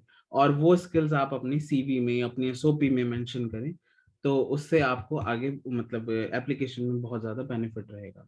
और एक चीज है, फर्स्ट कम फर्स्ट सर्व, कुछ ये कोर्सेज सब में में होता नहीं है। होता, कुछ बहुत स्पेसिफिक कोर्स में होगा। अगर ये होगा तो आपके एप्लीकेशन जब आप फॉर्म फिल करेंगे या उसमें जब आप मेंशन उसमें होगा। मेंशन होगा, तो आप ये चेक कर लीजिएगा कि अगर फर्स्ट कम फर्स्ट सर्व वाला मामला है तो आप विंडो ओपन होने से पहले अपना सब काम करके रखें, कि जैसे ही आपकी एप्लीकेशन विंडो ओपन होती है आप अपना अप्लाई कर दें सीधा। और एक बात का ध्यान रखें, यहाँ पे हर प्रोग्राम की अलग अलग डेडलाइन होती है। एग्जैक्टली। कोई अक्टूबर में खुलेंगे जनवरी तक, कोई जनवरी में खुलेंगे फरवरी तक, कोई फेब में खुलेगा मार्च तक। तो आप जिस कोर्स में इंटरेस्टेड हैं उसको अपने डायरी में नाम लिखा, उसकी डेडलाइन फॉरन लिख ली, डेडलाइन बहुत इंपॉर्टेंट उसकी है। फॉरेन डेडलाइन लिख ली। और उसकी मदर यूनिवर्सिटी इसलिए हम कह रहे हैं कि जो एक यूनिवर्सिटी है वो जिम्मा लेती है आपके पेपर वर्क का। भाई वीजा इशू होता है, तमाम चीजें होती हैं, तो ये किसके नाम पे हो रही हैं, तो वो एक यूनिवर्सिटी का जिम्मा होता है। और उसकी फिर वो पार्टनर यूनिवर्सिटीज होती हैं जहाँ पे आप जा जाके अलग अलग कंट्रीज में पढ़ेंगे और आप जो है वो मोबिलिटी प्रोग्राम एक को। आपका होस्ट इंस्टीट्यूशन रहता है, हाँ एक हाँ, पार्टनर इंस्टीट्यूशन रहता है, तो मतलब ये AMGMD में ही ऐसा होता है, एक होस्ट होते हैं और उसके पार्टनर्स होते हैं। How to apply. अब ये सबसे इम्पोर्टेंट कि हमें कैसे अप्लाई करना है। अब हमें सब पता चल गया, लेकिन अब एप्लीकेशन मेनली कैसे होगा उसके लिए कोर्स की एक स्पेसिफिक कैटलॉग है, जहाँ जितने भी कोर्सेज अवेलेबल है EMJMD के अंडर, वो वहाँ पर लिखे हुए हैं, वो वहाँ पर मेंशन है सामने। तो उस कैटलॉग का लिंक यहाँ पे दे दिया गया है। ये लिंक है कैटलॉग का, आप ये लिंक वहाँ खोल सकते हैं, या फिर आप गूगल कर सकते हैं EMJMD ऑन, कैटलॉग। या catalogue, course catalogue, EMJMD course catalogue. तो वहां पर आपकी कैटलॉग आ जाएगी। और एक बात का ख्याल रखें, कैटलॉग जब आप कैटलॉग वाला जो वेब पेज आपका खुलेगा, उसमें आप कोई फिल्टर नहीं लगाएंगे। फिल्टर लगाने से क्या होता है, क्या पता कोई कोर्स आपके लिए इंपॉर्टेंट हो और वो चला जाए। क्योंकि फिल्टर जब लगता है तो ये जो एल्गोरिदम उसमें ये है कि फॉर एग्जांपल हमने डाला जियोलॉजी, तो वो जो जियोलॉजी जहां जहां लिखा है बस वही कोर्स सामने खुल के आएंगे। लेकिन बहुत से कोर्सेज ऐसे हैं जिसमें लिखा है मरीन मिनरल रिसोर्स एक्सप्लोरेशन, यहाँ पे कहीं जियोलॉजी नहीं लिखा है, लेकिन इसमें जियोलॉजी वाले बच्चे अप्लाई कर एलिजिबल हैं। सकते हैं। तो करना क्या है कि आपको सीधे कैटलॉग खुलेगा, एक एक को पढ़ते हुए जाइए कि अच्छा ये है ये है, ये उसको खोला, फिर उसमें एलिजिबिलिटी देखा तो वहां पे आपका सब्जेक्ट मेंशन होगा। इसलिए एग्जैक्टली। फिल्टर नहीं अप्लाई करना है, फिल्टर के बिना ये काम करना और बहुत लंबा काम नहीं है ये। मेरे ख्याल से तीन चार लिस्ट हैं जो दी हुई हैं, आपको उनके हाँ, थ्रू ही जाना होगा। मैक्सिमम 150 कोर्सेज और होंगे वहाँ जितनी भी पर। स्कॉलरशिप्स आप देखें, कोई भी नेशनल हो या फिर EMGMD जैसी हो, अवॉइड फिल्टर्स। हम चाहते हैं काम जल्दी हो जाए, लेकिन फिल्टर जब हटा के आप काम करते हैं तो आपको ज्यादा पता चलता है कि आपके सब्जेक्ट से रिलेटेड कौन से एग्जैक्टली, कोर्सेज ये लोग आपको कर रहे और हैं। नए कोर्सेज वहां नजर हाँ, आते हैं। नजर आते हैं। क्या पता आपको ऐसा कोई समझ में आ जाए कि आप किसी और को सजेस्ट कर दें, तो वो पता होना चाहिए, तो इसलिए वहां फिल्टर ना लगाएं। और जब आपको कोई कोर्स आपको लगा कि रेलेवेंट है, आप उसको न्यू टैब में आप उसे खोलिए, फिर उसका एक ऑफिशियल वेबसाइट खुल जाएगी। हाँ वो वहां पर सिर्फ क्या लिखा होगा, इंट्रोडक्शन, वहां पे सब मैंने सब कुछ होगा, मेनली मतलब इंट्रोडक्शन, फिर नीचे उसमें लिंक होता है, ये यहाँ पर लिखा है, hmm, after selecting the desired programme open the link, और under the heading result, results. वहाँ रिजल्ट के नीचे लिंक होगा। कुछ केस में होता है जो नए नए प्रोग्राम्स वो लोग स्टार्ट करते हैं तो उनकी अभी वेबसाइट रेडी नहीं होती, मतलब लिंक नहीं डालते वहां पे, तो आप कुछ नहीं करना, आपको क्या करना है कि उस कोर्स का आपने नाम पकड़ा, कॉपी पेस्ट कर दिया, तो गूगल कर उसकी, दिया। हाँ दो केस अब यहाँ पर हो सकते हैं, या फिर वो आपको वेबसाइट तक ले जाएगा, या फिर वो कोर्स जो आपकी मदर यूनिवर्सिटी चला रही है वहां तक ले जाएगा। तो मदर यूनिवर्सिटी जो होगी उसमें लिखा होगा आर इरास्मस प्रोग्राम के नाम से, आपने वो खोला और फिर वहां से वो साइट खुल जाएगी, साइट है Exactly. अवेलेबल, लेकिन यहाँ पे आपको हो सकता है लिंक बाज ना दफा मिले, ऐसा होता है कि बाज वहाँ दफा होता लिंक है कि आपको लिंक अवेलेबल नहीं नहीं होता। मिलेगा।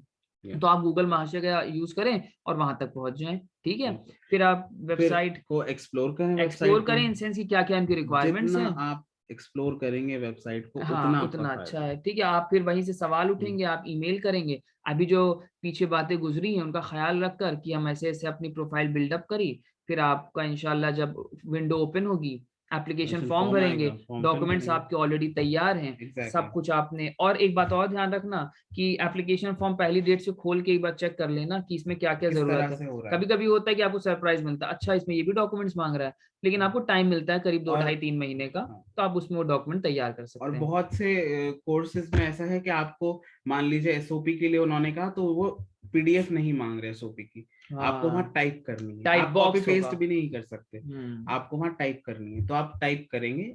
आपने अगर अपना वर्ड में या फिर जहां भी आपने लिखा हुआ है, पेपर पर लिखा हुआ है, तो आप वहां से टाइप कर सकते हैं।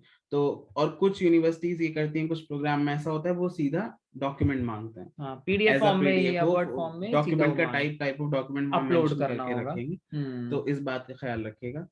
और उस एक चीज ये कि जो फॉर्म होता है वो ये नहीं कि आज आपने सोचा अच्छा मुझे फॉर्म भरना है और खोली वेबसाइट और फौरन फॉर्म फिल कर दिया, ऐसे नहीं होता। फॉर्म पूरा फिल करने में आपको टाइम लगता है, आपने कुछ सेक्शन किया, सेव किया, बंद कर दिया, आगे का आपने उसके लिए हाँ काम किया, फिर आपने नेक्स्ट स्टेप करा, फिर नेक्स्ट स्टेप करा, एकदम से मत करिएगा पूरा फॉर्म एक फिल। बात ये भी ध्यान रखिए कि बहुत बार ऐसा होगा कि वो सिर्फ एक एसओपी नहीं मांगेंगे, 3 क्वेश्चंस लिखे होंगे, उसमें 3 क्वेश्चंस लिखे होंगे फॉर्म के अंदर कि research proposal, why do you want to come to our country, एक ऐसा हो सकता है, why you are applying for this course, what are your future perspective, वो 3 बॉक्स भी हो सकते हैं। इसलिए जैसे ही एप्लीकेशन फॉर्म हो जैसे उसको ही खोल विंडो, के चेक करिए। एग्जैक्टली। ऐसा नहीं होगा कि आपने एक एसओपी तैयार कर ली वो हर जगह अपलोड करनी, नहीं, कुछ जगह पे क्वेश्चंस भी होंगे, वो क्वेश्चंस मांगेंगे आपसे, मेनली तो उन क्वेश्चंस ही होते हैं, मेनली क्वेश्चंस ही होते हैं और उनको जो है आपको वहां आंसर अपलोड वहां करना है, डालना होता है। वहां तो अपलोड करना है। इसीलिए जैसे ही आपकी विंडो ओपन होती है, एप्लीकेशन विंडो, आप अपना फॉर्म ओपन करें, लॉग इन करें पहले, अपना साइन अप करके लॉग इन, फिर उसके बाद आपका वो फॉर्म खुल जाएगा। आप उसे फिल मत करें, आप बस उसका हर स्टेप देख लें, अच्छा मुझे यहाँ पर ये अप्लाई, ये डालना है, यहाँ पर ये डालना है, फिर आप लॉग आउट करके अपना उस पर काम करें, एक काम पूरा करें, फिर दूसरा स्टेप बाय स्टेप करें। लेकिन ये है कि डे वन से ही आप देख लें कि हाँ अच्छा एग्जैक्टली करना क्या है, बिल्कुल। आपको आइडिया हो जाएगा। और जो है एक बात और कहना चाहेंगे कि कोई भी नेशनल स्कॉलरशिप भरने में गुरेज मत करना कि नहीं नहीं ये बेकार है, नहीं नहीं ये अच्छी है, कुछ ये नहीं पता बिल्कुल कि क्या। बहुत बड़ी बेवकूफी है। इसलिए क्योंकि नेशनल स्कॉलरशिप मिलना सीवी में सबसे गोल्डन लेटर्स में लिखी हुई एक चीज होती है कि आपको एग्जैक्टली। इंग्लैंड की स्कॉलरशिप मिली है, आपको इटली की मिली है, आपको हंगरी की मिली है, आपको इवन अगर सऊदी अरब की नेशनल स्कॉलरशिप मिल रही है, क्योंकि नेशनल स्कॉलरशिप ऐसे नहीं मिलती है, it goes through a very long process, screening होती है प्रॉपर, एग्जैक्टली। एक नहीं 3 3 एग्जाम्स होते हैं। तो आप ये मत सोचना कि यहाँ पे मेरा कोई भाई तो गए नहीं जानने वाले, तो हम इसमें अप्लाई करें कि ना करें, वैसे अब ऐसा है नहीं, हर अच्छी जगह पे माशाल्लाह अपने लीग भाई मौजूद हैं, भाई बहन दोनों। तो एग्जैक्टली। आप लेकिन किसी को कमतर मत समझना कि ये ज्यादा है, या ये नहीं अब कि जैसे, मान लीजिए थाईलैंड की आई है, नहीं करना है। हाँ हाँ हर कंट्री की अपनी एक नेशनल स्कॉलरशिप आती है, और नेशनल हाँ, स्कॉलरशिप का आपको पता कहाँ अप्लाई चलेगा। करते रहिए, अब वो रिजेक्ट करना एक्सेप्ट करना वो आपके हाथ पे है, एग्जैक्टली। लेकिन अप्लाई से मत डरिएगा, अप्लाई करते रहिएगा। एमएचआरडी की ऑफिशियल वेबसाइट है स्कॉलरशिप हम्म। की, एमएचआरडी हम्म। इंटरनेशनल स्कॉलरशिप, आप करके गूगल करेंगे तो वो एक आपके सामने लिंक आएगा, वो वेबसाइट खोलेंगे तो वहां पर सारी गवर्नमेंट स्कॉलरशिप जो इंडियन गवर्नमेंट के साथ कोलैबोरेट करके चल रही हैं, वो आपको वहां पर सब नजर आ जाएंगी, तो आप वहां से भी फिल कर सकते हैं। एक तो मिनट। ये क्वेश्चंस का पार्ट है, अब आप क्वेश्चंस पूछ सकते हैं, that's all from our side. Should be unmute them or we must have them in the contact box. let's आपको कोई unmute, हाँ let's unmute them I believe. हाँ एक एक करके पूछ लेंगे, कोई प्रॉब्लम नहीं है। एक मिनट, हम लोग आपको अभी अनम्यूट कर रहे हैं सबको, लेकिन प्लीज एक एक करके, other we have to again unmute you all, mute you all, and फिर आप या फिर चैट बॉक्स में भी जिनको भेजना हो भेजते रहें, जिनको बोलने में थोड़ी इंट्रोवर्ट हो, जो इंट्रोवर्ट्स के लिए चैट बॉक्स, एक्सट्रोवर्ट्स के लिए ओपन चैट। कहाँ जा रहे हैं, क्यों? अरे नहीं, वो देखो यहाँ पे आओ, यहाँ पे आओ, अनम्यूट ऑल का ऑप्शन है।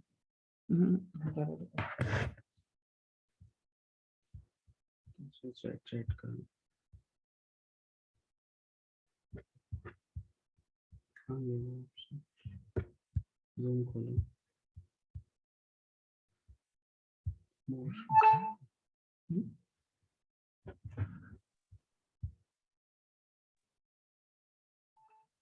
पार्टिसिपेंट्स,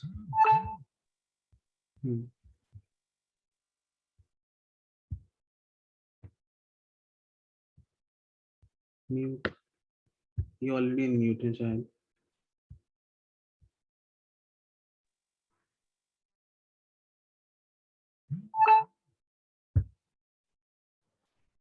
भाई हेलो। हाँ वालेकुम सलाम। भाई आप अपनी स्कॉलरशिप के बारे में थोड़ा कुछ बताइए, हंगरी वाली। वही बताएंगे वैसे अभी अभी इससे जो रिलेटेड क्वेश्चंस हो पहले वो पूछ लो, वो भी बताएंगे। इरास्मस, क्योंकि टाइम चल रहा है इरास्मस का, एग्जैक्टली, इसलिए इससे रिलेटेड जो सवाल हो ये पूछिए। इसके जो फॉर्म है स्टाइपेंडियम के, इसके आने में भी अभी time है। बताएंगे, स्टाइपेंड से भी बताएंगे, लेकिन अगर इससे कोई रिलेटेड हो तो इससे कोई सवाल, जैसे यहाँ पे लेटर ऑफ रिकमेंडेशन भाई, मतलब कितने मिनिमम रिक्वायर्ड होंगे मिनिमम जो और आपको, मैक्सिमम कितने? ओके मिनिमम जो है आपके पास 2 तो होने चाहिए लेटर ऑफ हम्म, रिकमेंडेशन, और मैक्सिमम आपके पास 4 लेने, आप डिपेंड करता है आप कोर्स के हिसाब से। मैक्सिमम 4 हो जाएंगे, मैक्सिमम 4 4 बहुत है, बहुत होते हैं 4। तीन से ज्यादा कहीं नहीं मांगे जाते हैं, आप 4 रख लो। और आप डिपेंड करता है कि किस हाँ, कोर्स में किस टीचर का आप देना चाह रहे हैं, तो इट डिपेंड्स ऑन यू, लेकिन आप 4 ले लें सेफ साइड के लिए, लेकिन 3 से ज्यादा कोई नहीं मांगता, मिनिमम 2 मैक्सिमम 3। एक मुजफ्फर हुसैन पारा ने ये सवाल किया है कि how we can apply in EMGMD through scholarship. ये स्कॉलरशिप ही प्रोग्राम है, ये प्रोग्राम जो है पूरा एक स्कॉलरशिप प्रोग्राम है, और इस फुल्ली फंडेड प्रोग्राम है। जो अभी जो कुछ हमने आप लोग को, जो कुछ हम दोनों ने आप लोग को बताया, तो इसमें आप जैसे ही अप्लाई करेंगे तो आपको स्कॉलरशिप के लिए अलग से नहीं अप्लाई करना है। Exactly. ये आपने अप्लाई करा, इसमें स्कॉलरशिप इंटैक्ट है, बस आपको एक्सेप्ट होना है उनके कोर्स में। और बस एक चीज और होती है, वहां होता है apply as a self finance student, वो नहीं करना है। सेल्फ फाइनेंस का भी ऑप्शन होता है, तो आपको सेल्फ फाइनेंस के एज अ सेल्फ फाइनेंस नहीं करना है, आपको एज अ स्कॉलरशिप स्टूडेंट करना है। तो स्कॉलरशिप स्टूडेंट की सीट अलग होती है, और आपको जो सेल्फ फाइनेंस करते हैं उनकी सीट्स अलग होती है, तो उस बात का ख्याल रखना, विंडो अलग अलग ओपन होंगी दोनों के लिए। ठीक है, कोई और एक सवाल? मिनट, अस्सलाम वालेकुम भाई। वालेकुम अस्सलाम। वालेकुम सलाम। जी जी जी बोलिए, अलीना आप बोल रही हैं? जी भाई मैं पूछना चाह रही थी कि बैचलर्स के बाद ज्यादा अच्छा है अप्लाई करना है या मास्टर्स के बाद? अच्छा देखिए, सवाल है। ये है कि अगर आपने बैचलर्स अभी रिसेंटली कंप्लीट किया है, अगर आपके पास एडिशनल मास्टर डिग्री है तो आप दोनों लगा दें, बैचलर्स और मास्टर्स, लेकिन अप्लाई इस साल बैचलर्स में अगर भी करिए, बिल्कुल करिए, बिल्कुल करिए। अब बहुत बैचलर्स के बाद बहुत लोग जाते हैं। फिजिक्स डिपार्टमेंट के एक दो हमारे जानने वाले हैं हम लोगों के, वो इरास्मस में गए हैं, और बिल्कुल अप्लाई करिए। और ऐसा नहीं है, देखिए ये नहीं कहने का मकसद था कि जो है आप मास्टर्स के बाद ही अप्लाई करिए या फिर बैचलर्स के बाद एक डिग्री लीजिए, ऐसा बिल्कुल नहीं है। बैचलर्स के रीजन ये बाद, था, हाँ बैचलर्स जब अप्लाई करिए, CV स्ट्रॉन्ग रखिए, SOP स्ट्रॉन्ग रखिए, LOR स्ट्रॉन्ग रखिए, इंशाल्लाह आपका हो जाएगा। रीजन ये था बताने का कि अगर किसी के पास बैचलर्स डिग्री भी है और मास्टर्स डिग्री भी है, हाँ लेकिन ये ना हो कि खाली आपने बैचलर्स दिखा दी, वो आपने लगा दी, मास्टर्स शो ही नहीं की उन्हें। तो हाँ अगर आपके पास एडिशनल मास्टर डिग्री है तो आप अपना एप्लीकेशन फॉर्म में लगा दें, ताकि हाँ, उसका इफेक्ट और इम्पैक्ट ज्यादा हो। ज्यादा। एग्जैक्ट। अस्सलाम वालेकुम भाई। वालेकुम जी अस्सलाम। आपका नाम? मेरा नाम अनवर है। ओके। मुझे ये पूछना था कि जैसे मैं मास्टर्स के लिए अप्लाई करने की सोच रहा था, लेकिन अभी मैं मतलब IT डोमेन में जॉब कर रहा था, मैंने अभी अभी जॉब ज्वाइन करी थी जनवरी में। अच्छा अब मेरे को रिन्यूएबल एनर्जी में मैं सोच रहा था अप्लाई करने की, तो इसको मैं जस्टिफाई कैसे करूँ अपने एक्सपीरियंस को? ये ओह, मुझे समझ में नहीं आ रहा था। कि आप कैसे, मतलब जैसे आपकी जॉब आईटी में रही है लेकिन आपको जाना है रिन्यूएबल एनर्जी में। हाँ, हम्म, तो देखिए हमने अब यही बात बताई कि आपको अपनी सीवी हाँ। को जो बिल्डअप करना है, एक तो ये तरीका है कि आप ऑनलाइन कोर्सेज करें, ठीक है। दूसरी बात ये है कि जब आप अपनी एसओपी लिखें तो उसमें आप ये क्योंकि दिखा दें कि रिन्यूएबल एनर्जी में आईटी का क्या यूज है, क्या किस यूज तरह है। से मतलब हम हाँ, यूज कर सकते हैं। आपने आईटी इसीलिए पढ़ी कि आपको रिन्यूएबल एनर्जी करना था, आपको बस इसको इस तरीके से मोल्ड कर देना है। और आईटी का यूज तो बहुत है रिन्यूएबल एनर्जी में। बिल्कुल मल्टी डिसिप्लिनरी अप्रोच आपको रखनी हाँ है। एग्जैक्टली। तो और अगर वर्क एक्सपीरियंस है, वर्क एक्सपीरियंस का तो बहुत फायदा होता है, वो एक बहुत बहुत फायदा, प्लस पॉइंट है। बहुत बड़ा। अगर जिसके पास भी वर्क एक्सपीरियंस है, अपना वर्क एक्सपीरियंस जरूर शो करें, और उन्हें वर्क जरूर बताएं। एक्सपीरियंस छोटे से छोटा, चाहे आपने प्राइवेट ट्यूशन ही क्यों ना बिल्कुल। पढ़ाए हो 8 9 10th क्लास को, वो आपको लिखना है बोल्ड वो लेटर में कि आई वाज ट्यूटर इन, मतलब ट्यूटिंग इतनी इतनी क्लास के बच्चों को। बिल्कुल। तो अनवर, आपको हम लोग के इस जवाब से कुछ बात समझ में आई? हाँ, हाँ, थैंक यू सो मच भाईजान। वेलकम। और एसओपी भी जैसे मैं 2-3 में अप्लाई करूँगा तो वो भी मतलब अलग-अलग मोल्ड करनी बिल्कुल पड़ेगी मुझे बिल्कुल। अलग-अलग। कोर्स के हिसाब से आपको एसओपी लिखनी होगी। आप एक स्पेसिफिक एसओपी हर कोर्स में नहीं लगा सकते। भाई एक और क्वेश्चन था। जी बताएं। जी भाई, मेरा क्वेश्चन ये था कि मेरी एक सीनियर से बात हुई थी, तो वो यूं कह रही थी कि आप अगर मास्टर्स में अप्लाई करोगे तो मतलब इंडिया में कंसीडर नहीं करा जाएगा, मतलब अगर मैंने बाहर करा तो यानी कि कंसीडर किया सिर्फ मैं जाएगा। अगर, मतलब इंडिया में नहीं करा जाएगा उसको, मतलब कंसीडर नहीं करेंगे।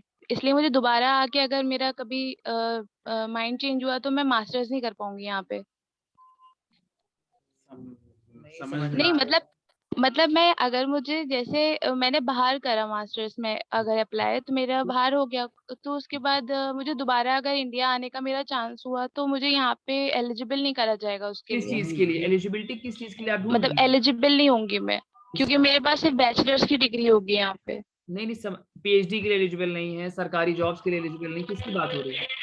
क्योंकि मेरी डिग्री बाहर की होगी ना, इसलिए वो यूँ कह रही थी कि तो पहले मास्टर्स करके जाओ, इसलिए बेटर होगा। नहीं नहीं नहीं, ऐसा कुछ नहीं है, ऐसा बिल्कुल भी नहीं है। और ये मिस इन्फॉर्मेशन है।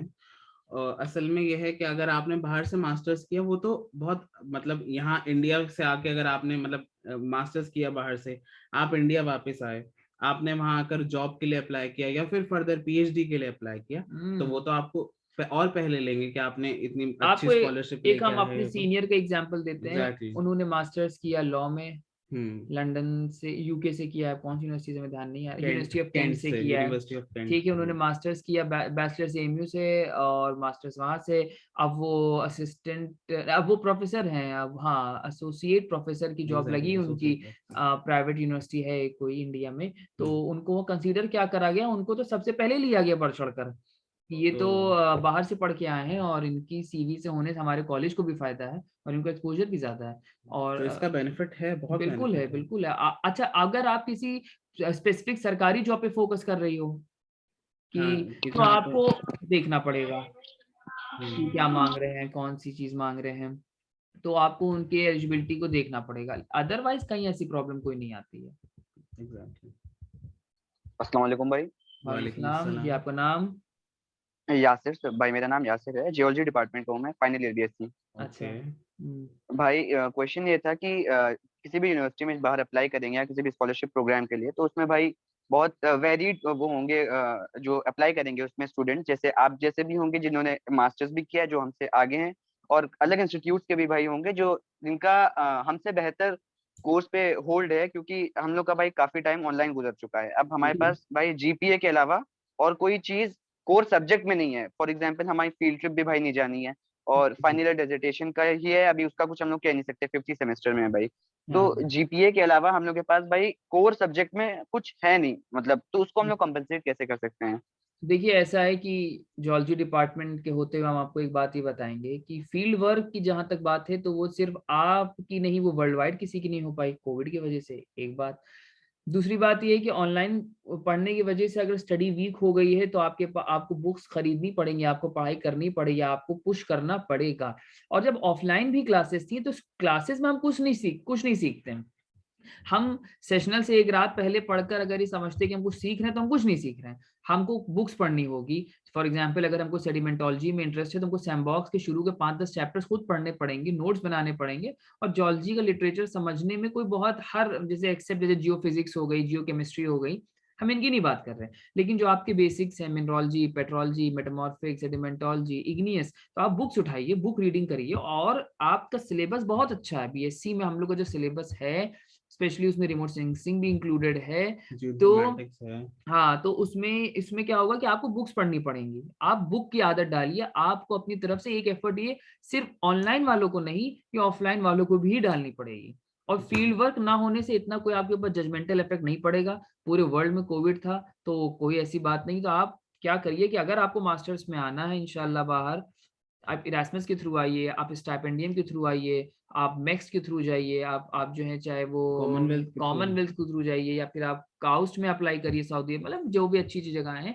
तो आपको वहां पे ये बस दिखाना है कि मेरा पढ़ाई पे स्ट्रेंथ, और वो स्ट्रेंथ आपकी समझ जाएंगे कैसे। एक तो इंटरव्यू लेकर, और स्टाइपेंड, आपका ये एसओपी, एसओपी सीवी, और स्टाइपेंड जैसी स्कॉलरशिप में तो ये होता है कि आपसे वो बाकायदा प्रॉपर एक टेस्ट होता है। हमारा जो अभी हुआ था आने से पहले तो 1.5 आवर का प्रॉपर एक गूगल मैप फॉर्म पे हमारा पेपर आया था, और अच्छे लेवल के क्वेश्चन थे उसमें। ऑप्टिकल मिनरोलॉजी थी उसमें, पेट्रोलॉजी थी, पेलियोंटोलॉजी थी, पेट्रोलियम था। तो you may have some help from anyone during the time of your exam, क्योंकि वहाँ पे कोई उनका कैमरा नहीं खुला होता है। और जो है इतना आप हेल्प कर लेकर आप उसको जो है करें। लेकिन ये जो सवाल है कि हमारी जियोलॉजी या फिर हमारा सब्जेक्ट वीक हो रहा है, तो उसके लिए यार तुमको खुद एफर्ट डालना पड़ेगा। उसके लिए तुमको बुक्स पढ़नी पड़ेंगी, उसके लिए जो है लिटरेचर पढ़ना पड़ेगा और नोट्स बनाने पड़ेंगे। ठीक है। शाहरुख हुसैन हम्म, ने क्वेश्चन पूछा है, do they target some specific area or they see the overall profile? Actually they see the overall profile. Overall profile. Specific area पे वो टारगेट नहीं करते, वो आपका ओवरऑल स्ट्रक्चर देखेंगे, आपकी पूरी प्रोफाइल देखेंगे कि आपने क्या किया है आज तक। तो उसमें मैंने बताया, इन्होंने शहवार ने भी बताया कि आप अपना करिकुलर, को करिकुलर सब कुछ साथ में लेकर चलें और उनको सब कुछ बताएं जो जो आपने अचीव किया है आज तक। तो सब कुछ और उसमें एक चीज include और होगा। हम कहना चाहेंगे कि ओवरऑल यूनिवर्सिटी रैंकिंग को देखने से पहले आप डिपार्टमेंटल रैंकिंग पे प्लीज गौर करें। Exactly. हम ये बात इसलिए कह रहे हैं, एएमयू की ओवरऑल रैंकिंग जो है वो जितनी भी है इस वक्त कम ज्यादा उसकी हम डिस्कशन नहीं करेंगे। उसकी ओवरऑल रैंकिंग देख के हम उसकी कुछ चीजों को जज कर सकते हैं। लेकिन अगर कोई बच्चा आ रहा है फैकल्टी उर्दू डिपार्टमेंट में, ठीक है, तो वो कोशिश करे वो उर्दू यूनिवर्सिटी हैदराबाद में अप्लाई करे, चाहे उसकी एएमयू की रैंक कम है। क्यों? आपका डिपार्टमेंट का एक्सपीरियंस अच्छा होना जरूरी है। और एक बात और ये जरूरी है जानना कि पीएचडी में जरूरी है रैंकिंग देखना ओवरऑल, क्योंकि स्पेशली आपको अगर इंडिया वापस जाना है सेंट्रल यूनिवर्सिटीज में अप्लाई करने के लिए, क्योंकि अभी क्राइटेरिया आ गया है कि आपके पास अगर नेट जेआरएफ नहीं है लेकिन आपने पीएचडी कर रखी है वर्ल्ड के टॉप 500 यूनिवर्सिटीज से, तो you can directly apply for In the assistant Central professor, और Universities वहां of पे आपका India. सीधा इंटरव्यू होगा, फिर you can go for the job. तो इस बात का ध्यान रखें कि कोई यूनिवर्सिटी देखी, उसकी डिपार्टमेंटल रैंकिंग क्या है, उसका डिपार्टमेंट कितने लेवल पे है, वो बहुत इंपॉर्टेंट, क्योंकि आपको आपकी ग्रोथ डिपार्टमेंट से है, ओवरऑल यूनिवर्सिटी रैंकिंग से नहीं। Good. Next. अगर कोई और सवाल हो तो पूछिए। किसी का कोई सवाल?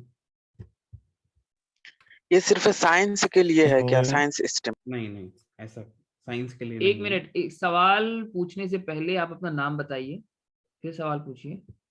जी, रईस। अच्छा, रईस अहमद, ओके। अच्छा, तो ये स्पेसिफिक साइंस के लिए नहीं है, साइंस से ज्यादा इसमें आर्ट्स के प्रोग्राम है बेसिकली। अगर आप देखेंगे कोर्स स्ट्रक्चर, कोर्स कैटलॉग जाके जब देखेंगे, लिंक भी हमने प्रोवाइड किया है, तो उसमें साइंस के भी सब प्रोग्राम है, मिलेगा। आर्ट्स के भी प्रोग्राम है, इंजीनियरिंग भी है, मेडिकल भी है, और एक बात ये भी कह रहे जितना हैं, भी आप सोच सकते हैं हर फील्ड से रिलेटेड प्रोग्राम है। इवन डांस के प्रोग्राम भी हैं बहुत, और मतलब ये जरूरी नहीं कि आप जो इंटरेस्ट का ढूंढ रहे हो आपको मिल जाएगी, ये भी बात ध्यान रखिएगा। बिल्कुल बिल्कुल। इरास्मस की हम बात कर रहे हैं, ये जरूरी नहीं कि आपको जो प्रोग्राम चाहिए वो आपको मिल जाए, क्योंकि वो हम एक्सप्लोर जब करते हैं अपने सब्जेक्ट को तो उसमें एक स्पेशलाइज पार्ट पे पहुंचते हैं, उसके लिए मास्टर्स मिल जाएगा। लेकिन आप पहले कैटलॉग के थ्रू जाएं, कैटलॉग में कहीं प्रॉब्लम हो तो हम लोग ने अपने ये शेयर कर रखे हैं, क्या नाम है, व्हाट्सएप नंबर और ईमेल। स्क्रीन शेयर हो रही है। अच्छा, व्हाट्सएप नंबर और ईमेल, ये। और इस पे जो है हम लोग से सीधा सवाल करिए, ठीक है? पहले आप ये नोट डाउन कर लें। तो मैंने जियोलॉजी से मैं बीएससी कर रहा हूँ, फाइनल ईयर है। अच्छा अच्छा। तो इसके बाद मैंने सोचा है कि इंग्लिश से एमए करूँ, तो उसके बाद फिर जा सकते हैं क्या आर्ट्स फील्ड में?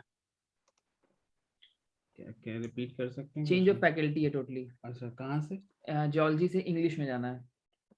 तो जोलॉजी से तो इंग्लिश। आर्टिकल वार्टिकल लिखते हो, पब्लिश करें कोई?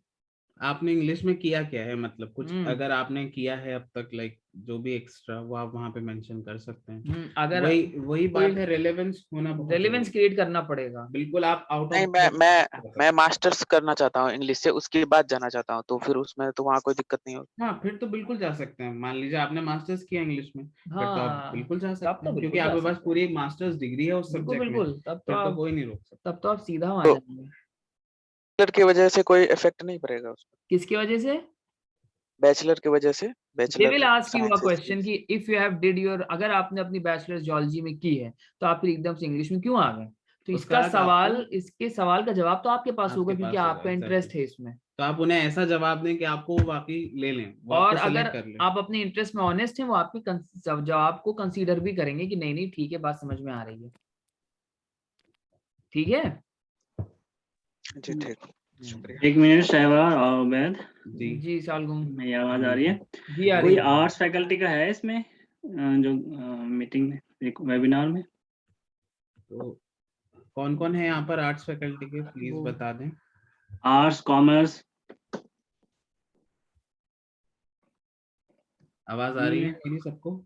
जो आर्ट्स फैकल्टी और कॉमर्स फैकल्टी का वो है, कॉन्टैक्ट्स वो अपने इधर मैसेज में मैसेज चैट ड्रॉप में करें। चैट में वो लिख दें वो कि जो अगर आर्ट्स और कोई आर्ट्स का है।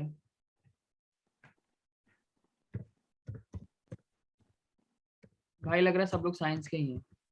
अच्छा अच्छा, चलो ठीक है, कोई मसला। भाई अपनी सीवी दिखा दीजिए एक बार। सीवी राइट सेक्शन में डाल, चलो ठीक है। तो सीरीन सीवी भाई भी आप जा रहे हैं? अस्सलाम वालेकुम भाई। वालेकुम अस्सलाम। सलाम जी, आपका नाम? मुजफ्फर हुसैन, अच्छा कश्मीर से। जी बताइए। क्या हाल है भाई आपका? अल्हम्दुलिल्लाह। भाई मुझे ये पूछना था कि परसेंटेज ज़रूरी है, परसेंटेज कितनी होनी चाहिए मिनिमम?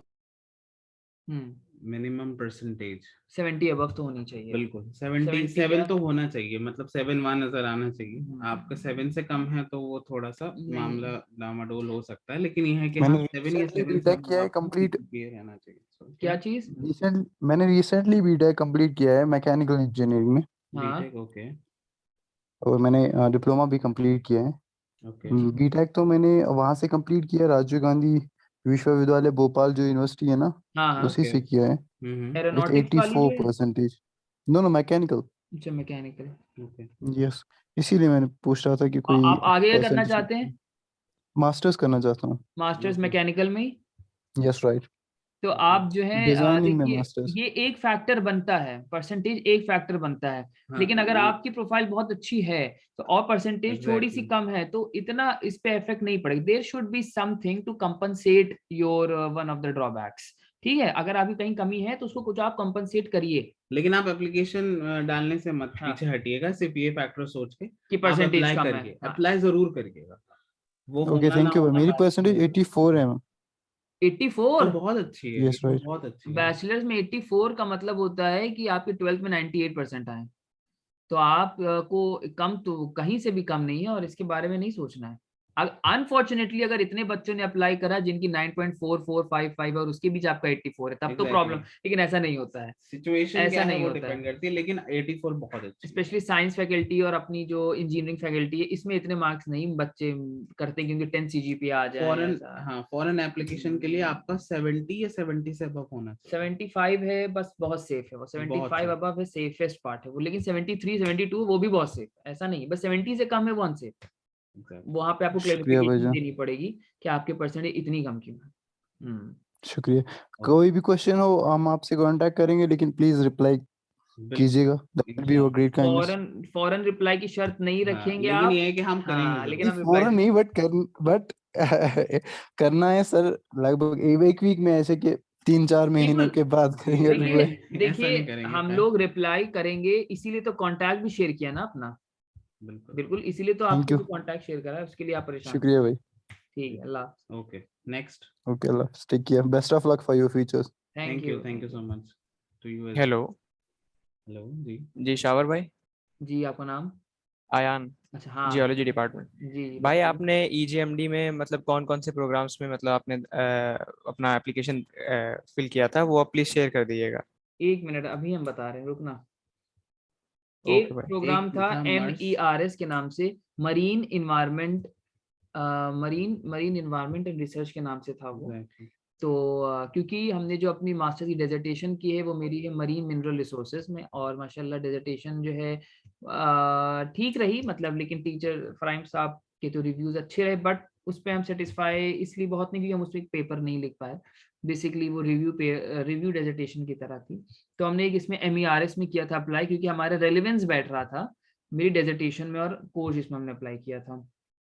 एक हमने किस कोर्स, यूनिवर्सिटी से था भाई?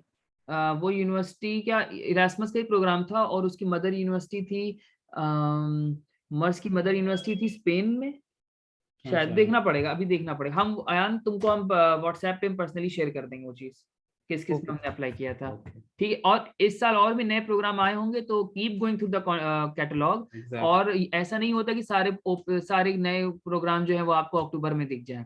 सरप्राइज दिसंबर में भी मिलेगा, सरप्राइज जनवरी में भी मिलेगा। आप बस कैटलॉग हर हफ्ते खोलें। हाँ, हर हफ्ते 2 हफ्ते पे एक बार जितना चेक मतलब करते जितना रहना। ज्यादा देखेंगे उतना आपको नए नए कोर्सेज के बारे में पता चलेगा। पता चलता बहुत से रहेगा। ऐसे होते हैं कि रेलेवेंट होते हैं लेकिन वो नजर के सामने से चले जाते हैं, मतलब ऐसे आप उन पे गौर नहीं कर पाते।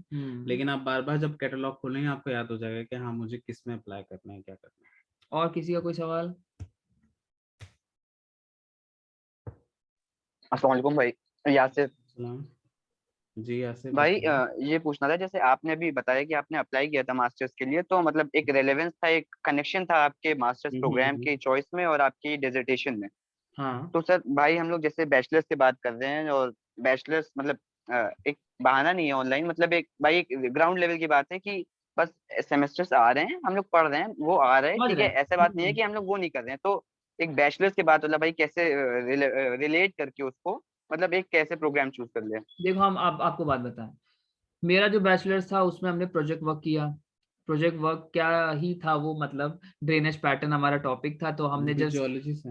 ये भी जियोलॉजी सही है तो हमने जो है अपना थोड़ा पढ़ा, उस पर जाके वो सबमिट करा। तो कहने का मकसद मेरा सिर्फ इतना सा है कि आप जब मास्टर्स में अप्लाई कर रहे हैं, तो अगर आपने फॉर एग्जांपल प्रोजेक्ट वर्क कर लिया और जियोलॉजी पे, लेकिन आप अप्लाई कर रहे हैं मरीन साइंसेस की तरफ, तो वो कहेंगे कि आप मतलब जब वो अगर पूछा कि देर इज नो रेलिवेंस, अगर उनको नहीं दिख रहा है, तो आप ये बात कहेंगे कि in my country in most of the projects are directly assign to us without our consent, और हम लोग को अकॉर्डिंग टू आवर नंबर और roll number we are assign some ये अपना project work. So but I was always interested in studying marine sciences, that why I have did such online courses to quench my knowledge of marine sciences.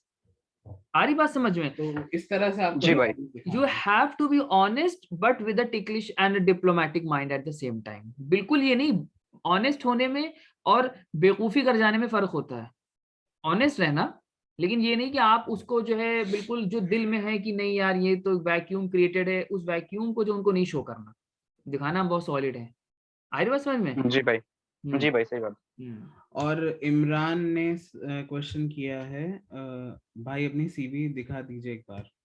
तो CV जो है हम share कर देंगे, आप CV share कर देंगे, उसके लिए सेंड योर मेल Yeah. और send us a message on WhatsApp Exactly. Message send WhatsApp करिए। मैसेज करिएगा, ईमेल में भेज दीजिएगा, हम आपको मेल कर देंगे। Any more question?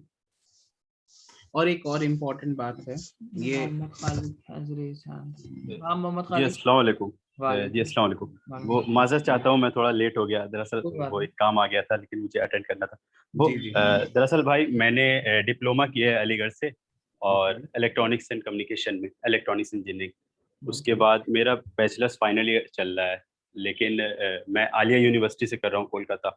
Okay, bachelors किस में आपका? इलेक्ट्रॉनिक्स एंड कम्युनिकेशन में ही है। उसी में आपका डिप्लोमा है, फिर आपका बैचलर्स है। जी अच्छा, जी। हम्म। और मतलब प्रोजेक्ट्स वगैरह अच्छे खासे हैं और इंटर्नशिप एक्सपीरियंस वगैरह भी हैं अच्छे खासे मेरे पास। बहुत अच्छा प्रोफाइल बहुत जी। अच्छी है आपकी फिर। तो लेकिन मेरे पास ज़्यादा मतलब मोस्टली 6 महीने का एक्सपीरियंस होगा, लेकिन कोर इंडस्ट्री एक्सपीरियंस है वीएलएसआई सिस्टम डिज़ाइन से। तो अगर मतलब मास्टर्स के लिए अप्लाई करना के लिए एक्सपीरियंस मतलब इनफ होगा या फिर इनफ? ये मोर देन इनफ है। हमको तो आप अभी से सिलेक्टेड लग रहे हैं जिस हिसाब से आपकी प्रोफाइल है। सीरियसली, क्योंकि वो कंपलसरी नहीं होता, मैंडेटरी नहीं होता। अगर आपके पास 1 महीने का भी एक्सपीरियंस है, आप उन्हें दिखा दें। आपके पास तो माशाल्लाह 6 मंथ का है, 6 तो वो मंथ्स बड़ी का बात है। एक्सपीरियंस, जो क्योंकि एक्सपीरियंस जो होता है वो एक आपके उसमें आएगा ना, एप्लीकेशन में दिया जाएगा आपकी ऑफिस की तरफ से, तो वो आप अपलोड कर दीजिए और अपनी सीवी मेंशन कर दीजिए मैंने 6 मंथ का ऐसा एक्सपीरियंस है।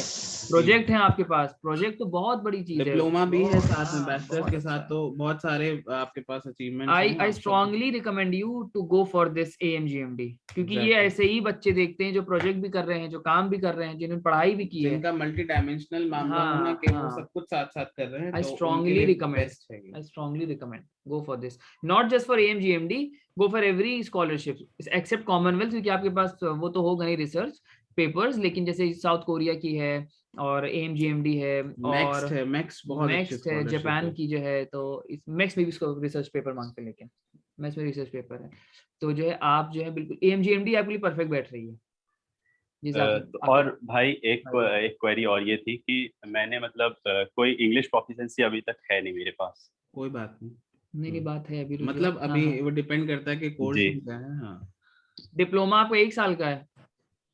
नहीं, डिप्लोमा तो 3 साल का था ना। टेस्ट की बात कर रहे हैं, टेस्ट की बात कर रहे हैं आप? नहीं, इंग्लिश प्रोफिशिएंसी के लिए अगर आपका डिप्लोमा है इंग्लिश में, फिर बैचलर्स है इंग्लिश में, तो बस आप तो अपना आपका इंग्लिश तो 6 प्रोफिशिएंसी इयर्स सर्टिफिकेट निकलवा सकते हैं। बस।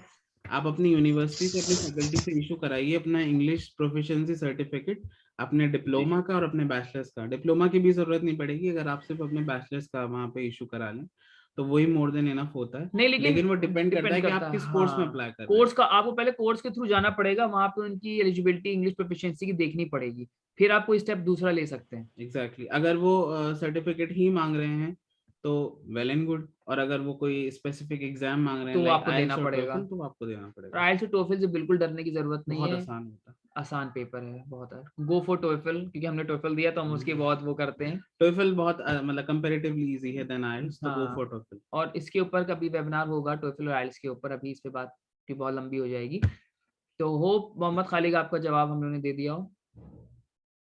जी जी, जज़ाकल्लाह। आपके कांटेक्ट नंबर आपने दे दिया या एक्चुअली मैं लेट आया था? मैं अभी शो करता हूं आपको। जी।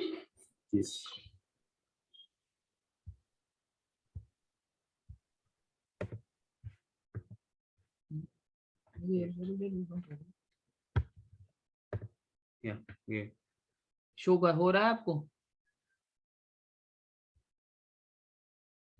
हेलो,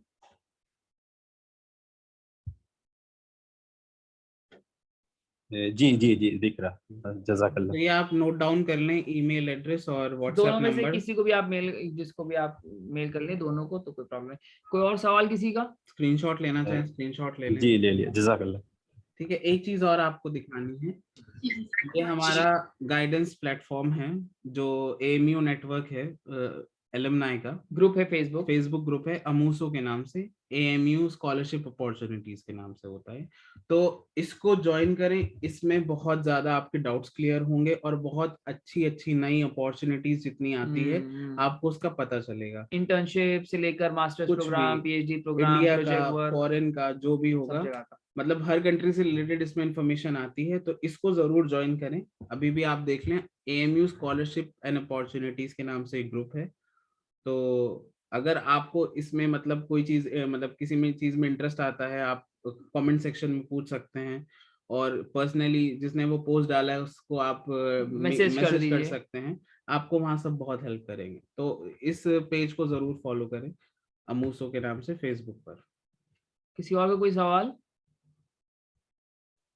अस्सलाम वालेकुम भाई। वालेकुम सलाम। पहले तो बहुत बहुत शुक्रिया आप लोगों का, आप लोगों ने इतना वक्त निकाला हमारे लिए। अरे नहीं यार, मेरा नाम मोहम्मद वसी है, वैसे बताइए। मैं बॉटनी डिपार्टमेंट से ग्रेजुएशन कर रहा हूँ, अभी फाइनल ईयर में हूँ। तो भाई मुझे मास्टर्स करनी थी बायोटेक में। बायोटेक में, ओके। जी, तो मुझे याना मतलब कि कहीं पे इंटरव्यू के दौरान तो ये तो मतलब पूछने के चांसेस हैं कि आप फील्ड क्यों स्विच कर रहे हैं, हालांकि दोनों ही लाइफ साइंस ही हैं, लेकिन बिल्कुल एक क्वेश्चन तो ये क्वेश्चन जरूर तो पूछते हैं कि आपने क्यों चूज किया है। तो सर तो जैसे कि मैंने बीएससी ऑनर्स किया, मतलब मेरे पास सब्सिडरी भी मतलब जूलॉजी और केमिस्ट्री और बायोकेमिस्ट्री भी रहा है, तो मतलब एक वाइड फील्ड रही मेरे पास, तो मैं मतलब उसको यूज करके मतलब अपना पॉइंट रख सकता हूँ। बिल्कुल रख सकते हैं। और जो है बॉटनी मतलब with in life science exchange होते रहे ना, कोई ये बहुत बड़ी बात नहीं है। बॉटनी से बायोटेक में जाना, बायोकेमिस्ट्री, इवन अपने एमयू में भी ऐसा है कि जो है आप बॉटनी से करिए and you are then eligible for biochemistry. जो भी मतलब बच्चे एलिजिबल हैं उनके कोर्स में, they will not ask why you are changing the course, क्योंकि उन्होंने देखा आपका बैकग्राउंड उनके कोर्स के साथ सूटेबल है, तभी उन्होंने आपकी एलिजिबिलिटी में नाम डाला है। वो एक इंटरव्यू में क्वेश्चन पूछते जरूर है, लेकिन why are you choosing this course, उसका आपके पास जवाब ऑब्वियसली होगा, क्योंकि वो चीज आप अपने मोटिवेशन लेटर में लिख चुके होंगे। तो आप आराम से कोर्स चेंज कर सकते हैं। आप देखिए फॉरेन का मामला ऐसा है कि आपने बीटेक कर रखा है, but if you are interested in history, अगर आपकी कहीं से कोहेरेंस मिल रही है हिस्ट्री के साथ, ठीक है, तो आप उसको शो कर दीजिए और आपका एडमिशन हो जाएगा। तो इससे इवन अभी मेरे जानने में एक मतलब मेरा जूनियर था, जूलॉजी से फिजिक्स में गए हैं और फ्रांस में है, दो लोग हैं मेरे जानने में जूलॉजी से वो फिजिक्स में गए, तो आराम से चले गए और कोई प्रॉब्लम नहीं है। तो और एक बात का और ध्यान रखिए कि जो है नेशनल स्कॉलरशिप के साथ साथ यूनिवर्सिटी स्कॉलरशिप पे ध्यान दें। यूनिवर्सिटी स्कॉलरशिप जैसे आपकी यूनिवर्सिटी ऑफ बर्गंडी है, ईस्टर्न यूनिवर्सिटी ऑफ फिनलैंड है, हेलसिंकी यूनिवर्सिटी है, इनकी अपनी यूनिवर्सिटी स्कॉलरशिप, ये अपनी यूनिवर्सिटी एक मतलब बहुत ही हैंडसम अमाउंट तो पे नहीं करेंगे, आपको थोड़ा सा स्ट्रगल करना पड़ेगा, लेकिन आप जो है स्ट्रगल की यही एज है, आप यहाँ स्ट्रगल कर लीजिए, पार्ट टाइम जॉब कर लीजिए तो अच्छा पैसा भी मिल जाता है। They will pay you around 350 euro.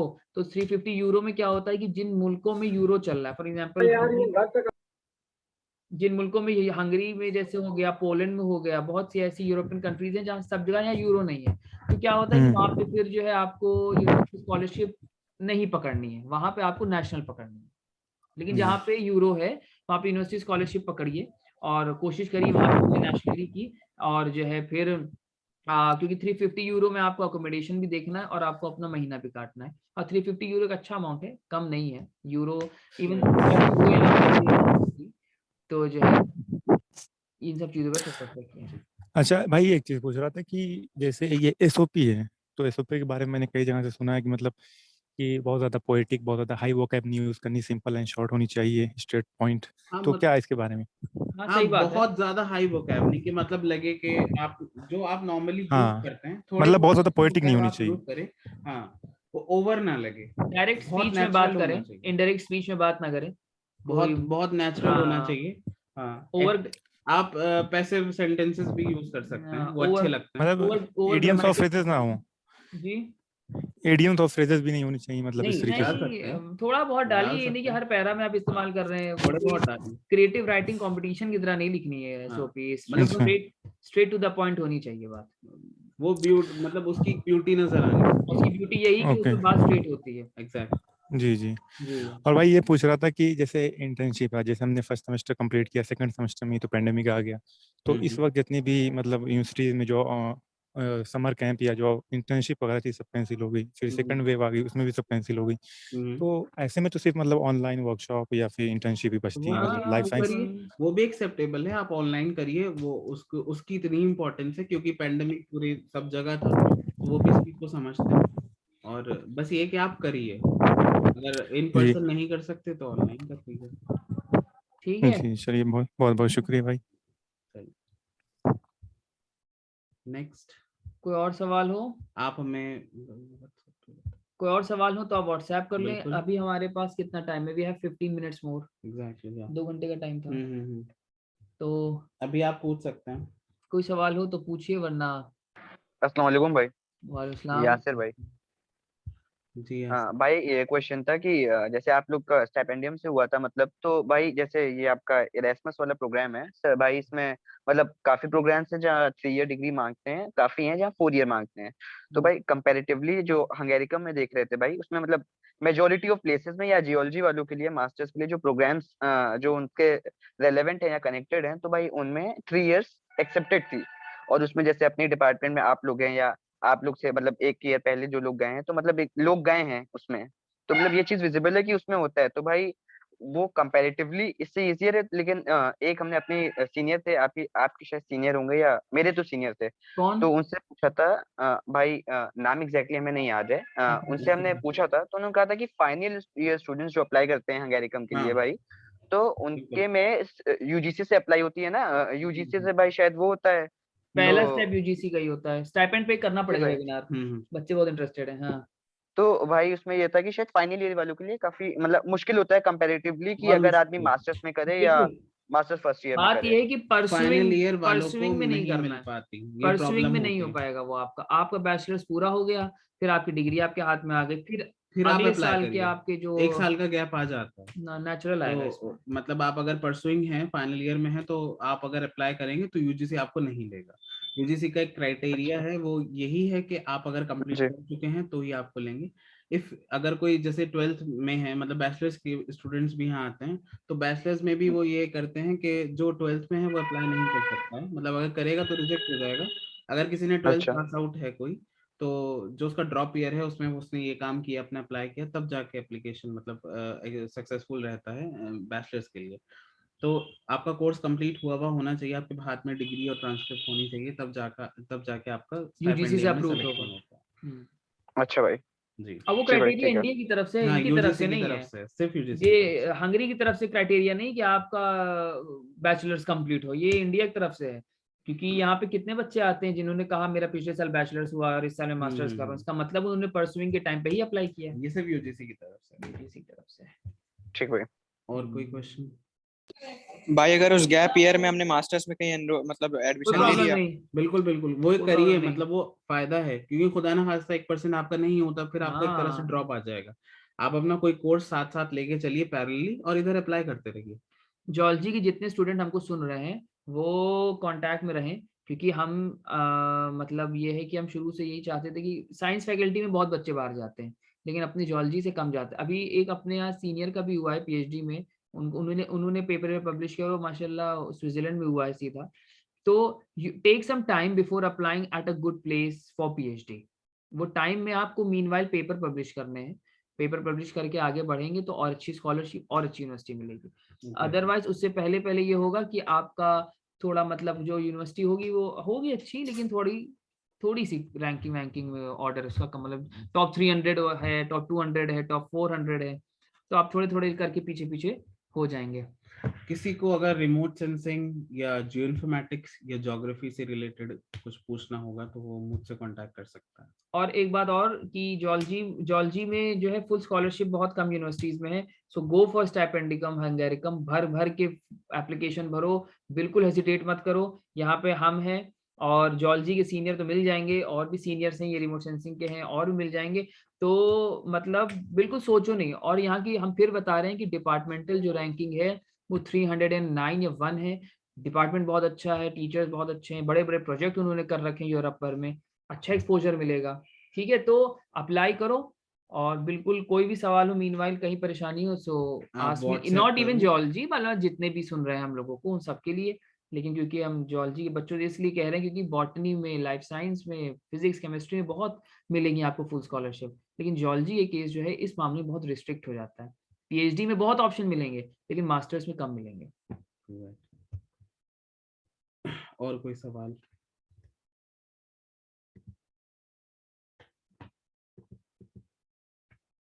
शायद अब कोई सवाल नहीं है, कोई क्वेश्चन? ठीक है, तो That's all from our side. all from our side, we have shared our contacts। तो Thank जो you. है बहुत बहुत शुक्रिया भाई। Think big, think Erasmus, think Europe, think US, think Canada, और आगे निकलिए इंशाल्लाह ताला। ट्राई करेंगे तो ही हाँ, निकलेंगे, और अपने गोल्स को जितना हाई रख सकते हैं उतना हाई उतना हाई रखें। रखना है, कम से कम नहीं मतलब अगर आप सोचना। गोल्स बड़े रखेंगे तो आप पहुंचेंगे भी इंशाल्लाह। एएमयू में कुछ हो ना हो, बट एएमयू का नाम अभी भी बहुत वजनी है, उस बहुत नाम का फायदा उठाइए। हमको यहाँ पे एक टीचर ने पूछा आप किस यूनिवर्सिटी से हैं, तो आई टोल्ड हिम कि एएमयू अलीगढ़ मुस्लिम। ओहो, मैंने सुना उसके बारे में। तो ठीक है, मतलब यार लोग जानते हैं, ऐसा नहीं है, तो उस चीज का फायदा उठाओ, ठीक है। बिल्कुल, और बिल्कुल। It's better to have one bird in hand rather two in Bush.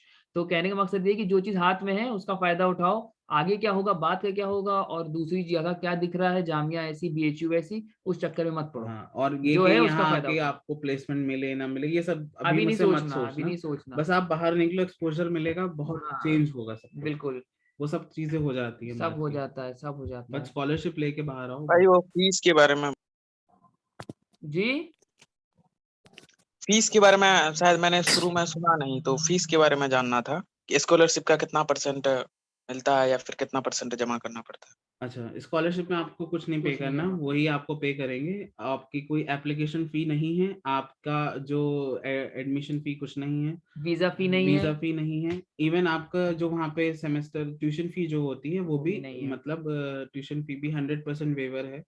मतलब कोई भी ट्यूशन फी में आपको कोई पैसा नहीं देना। उसके अलावा आपको हेल्थ इंश्योरेंस मिलता है 2 साल के लिए, और उसके अलावा आपका जो एयरफेयर एयर है, फेयर मिलता है, मतलब राउंड ट्रिप एयर फेयर अपनी होम कंट्री से आना जाना।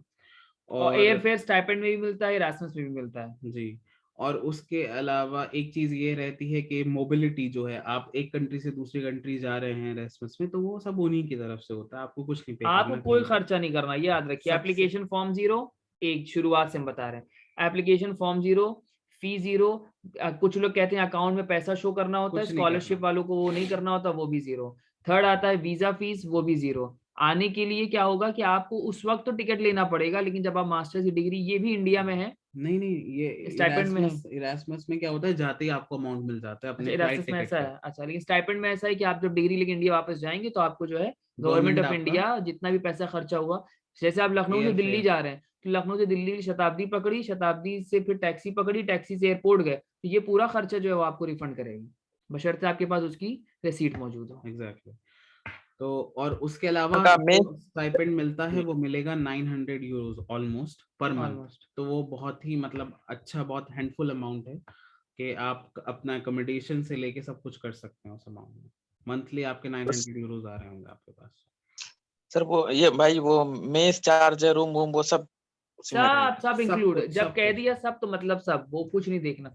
बस जहां तक कि इसकी बात है खाने वाने पकाने की, तो वो तो अपना करना, उसी लिए पैसा ही दे रहे हैं, उसी लिए मंथली पे कर रहे हैं वो लोग कि आप खाना ना खरीदिए, खुद पकाइए। ठीक है, ठीक है, शुक्रिया भाई। ठीक है, वेलकम। और चलिए अब आई थिंक अब आपको अगर कुछ भी कोई क्वेश्चन हो तो आप मेल अस और व्हाट्सएप मेल कर अस। सकते हैं, व्हाट्सएप भी कर सकते हैं, वो हमने शेयर कर दिया है। चलिए, अल्लाह हाफिज, take care, keep applying. Okay भाई, अस्सलाम वालेकुम। Okay, take care. ठीक भाई, अस्सलाम वालेकुम। अस्सलाम वालेकुम भाई, अल्लाह शुक्रिया भाई। हाफिज।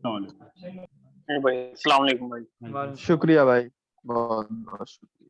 अस्सलाम वालेकुम भाई, अल्लाह हाफिज। अल्लाह हाफिज। अल्लाह हाफिज भाई। अल्लाह हाफिज भाई, बहुत बहुत शुक्रिया। अस्सलाम वालेकुम। वालेकुम अस्सलाम।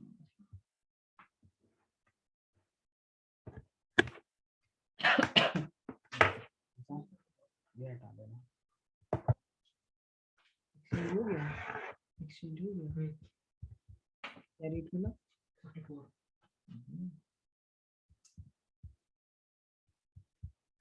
रिकॉर्डिंग होनी है, रिकॉर्डिंग हो रही है। स्टॉप, स्टॉप करो यार। Stop share.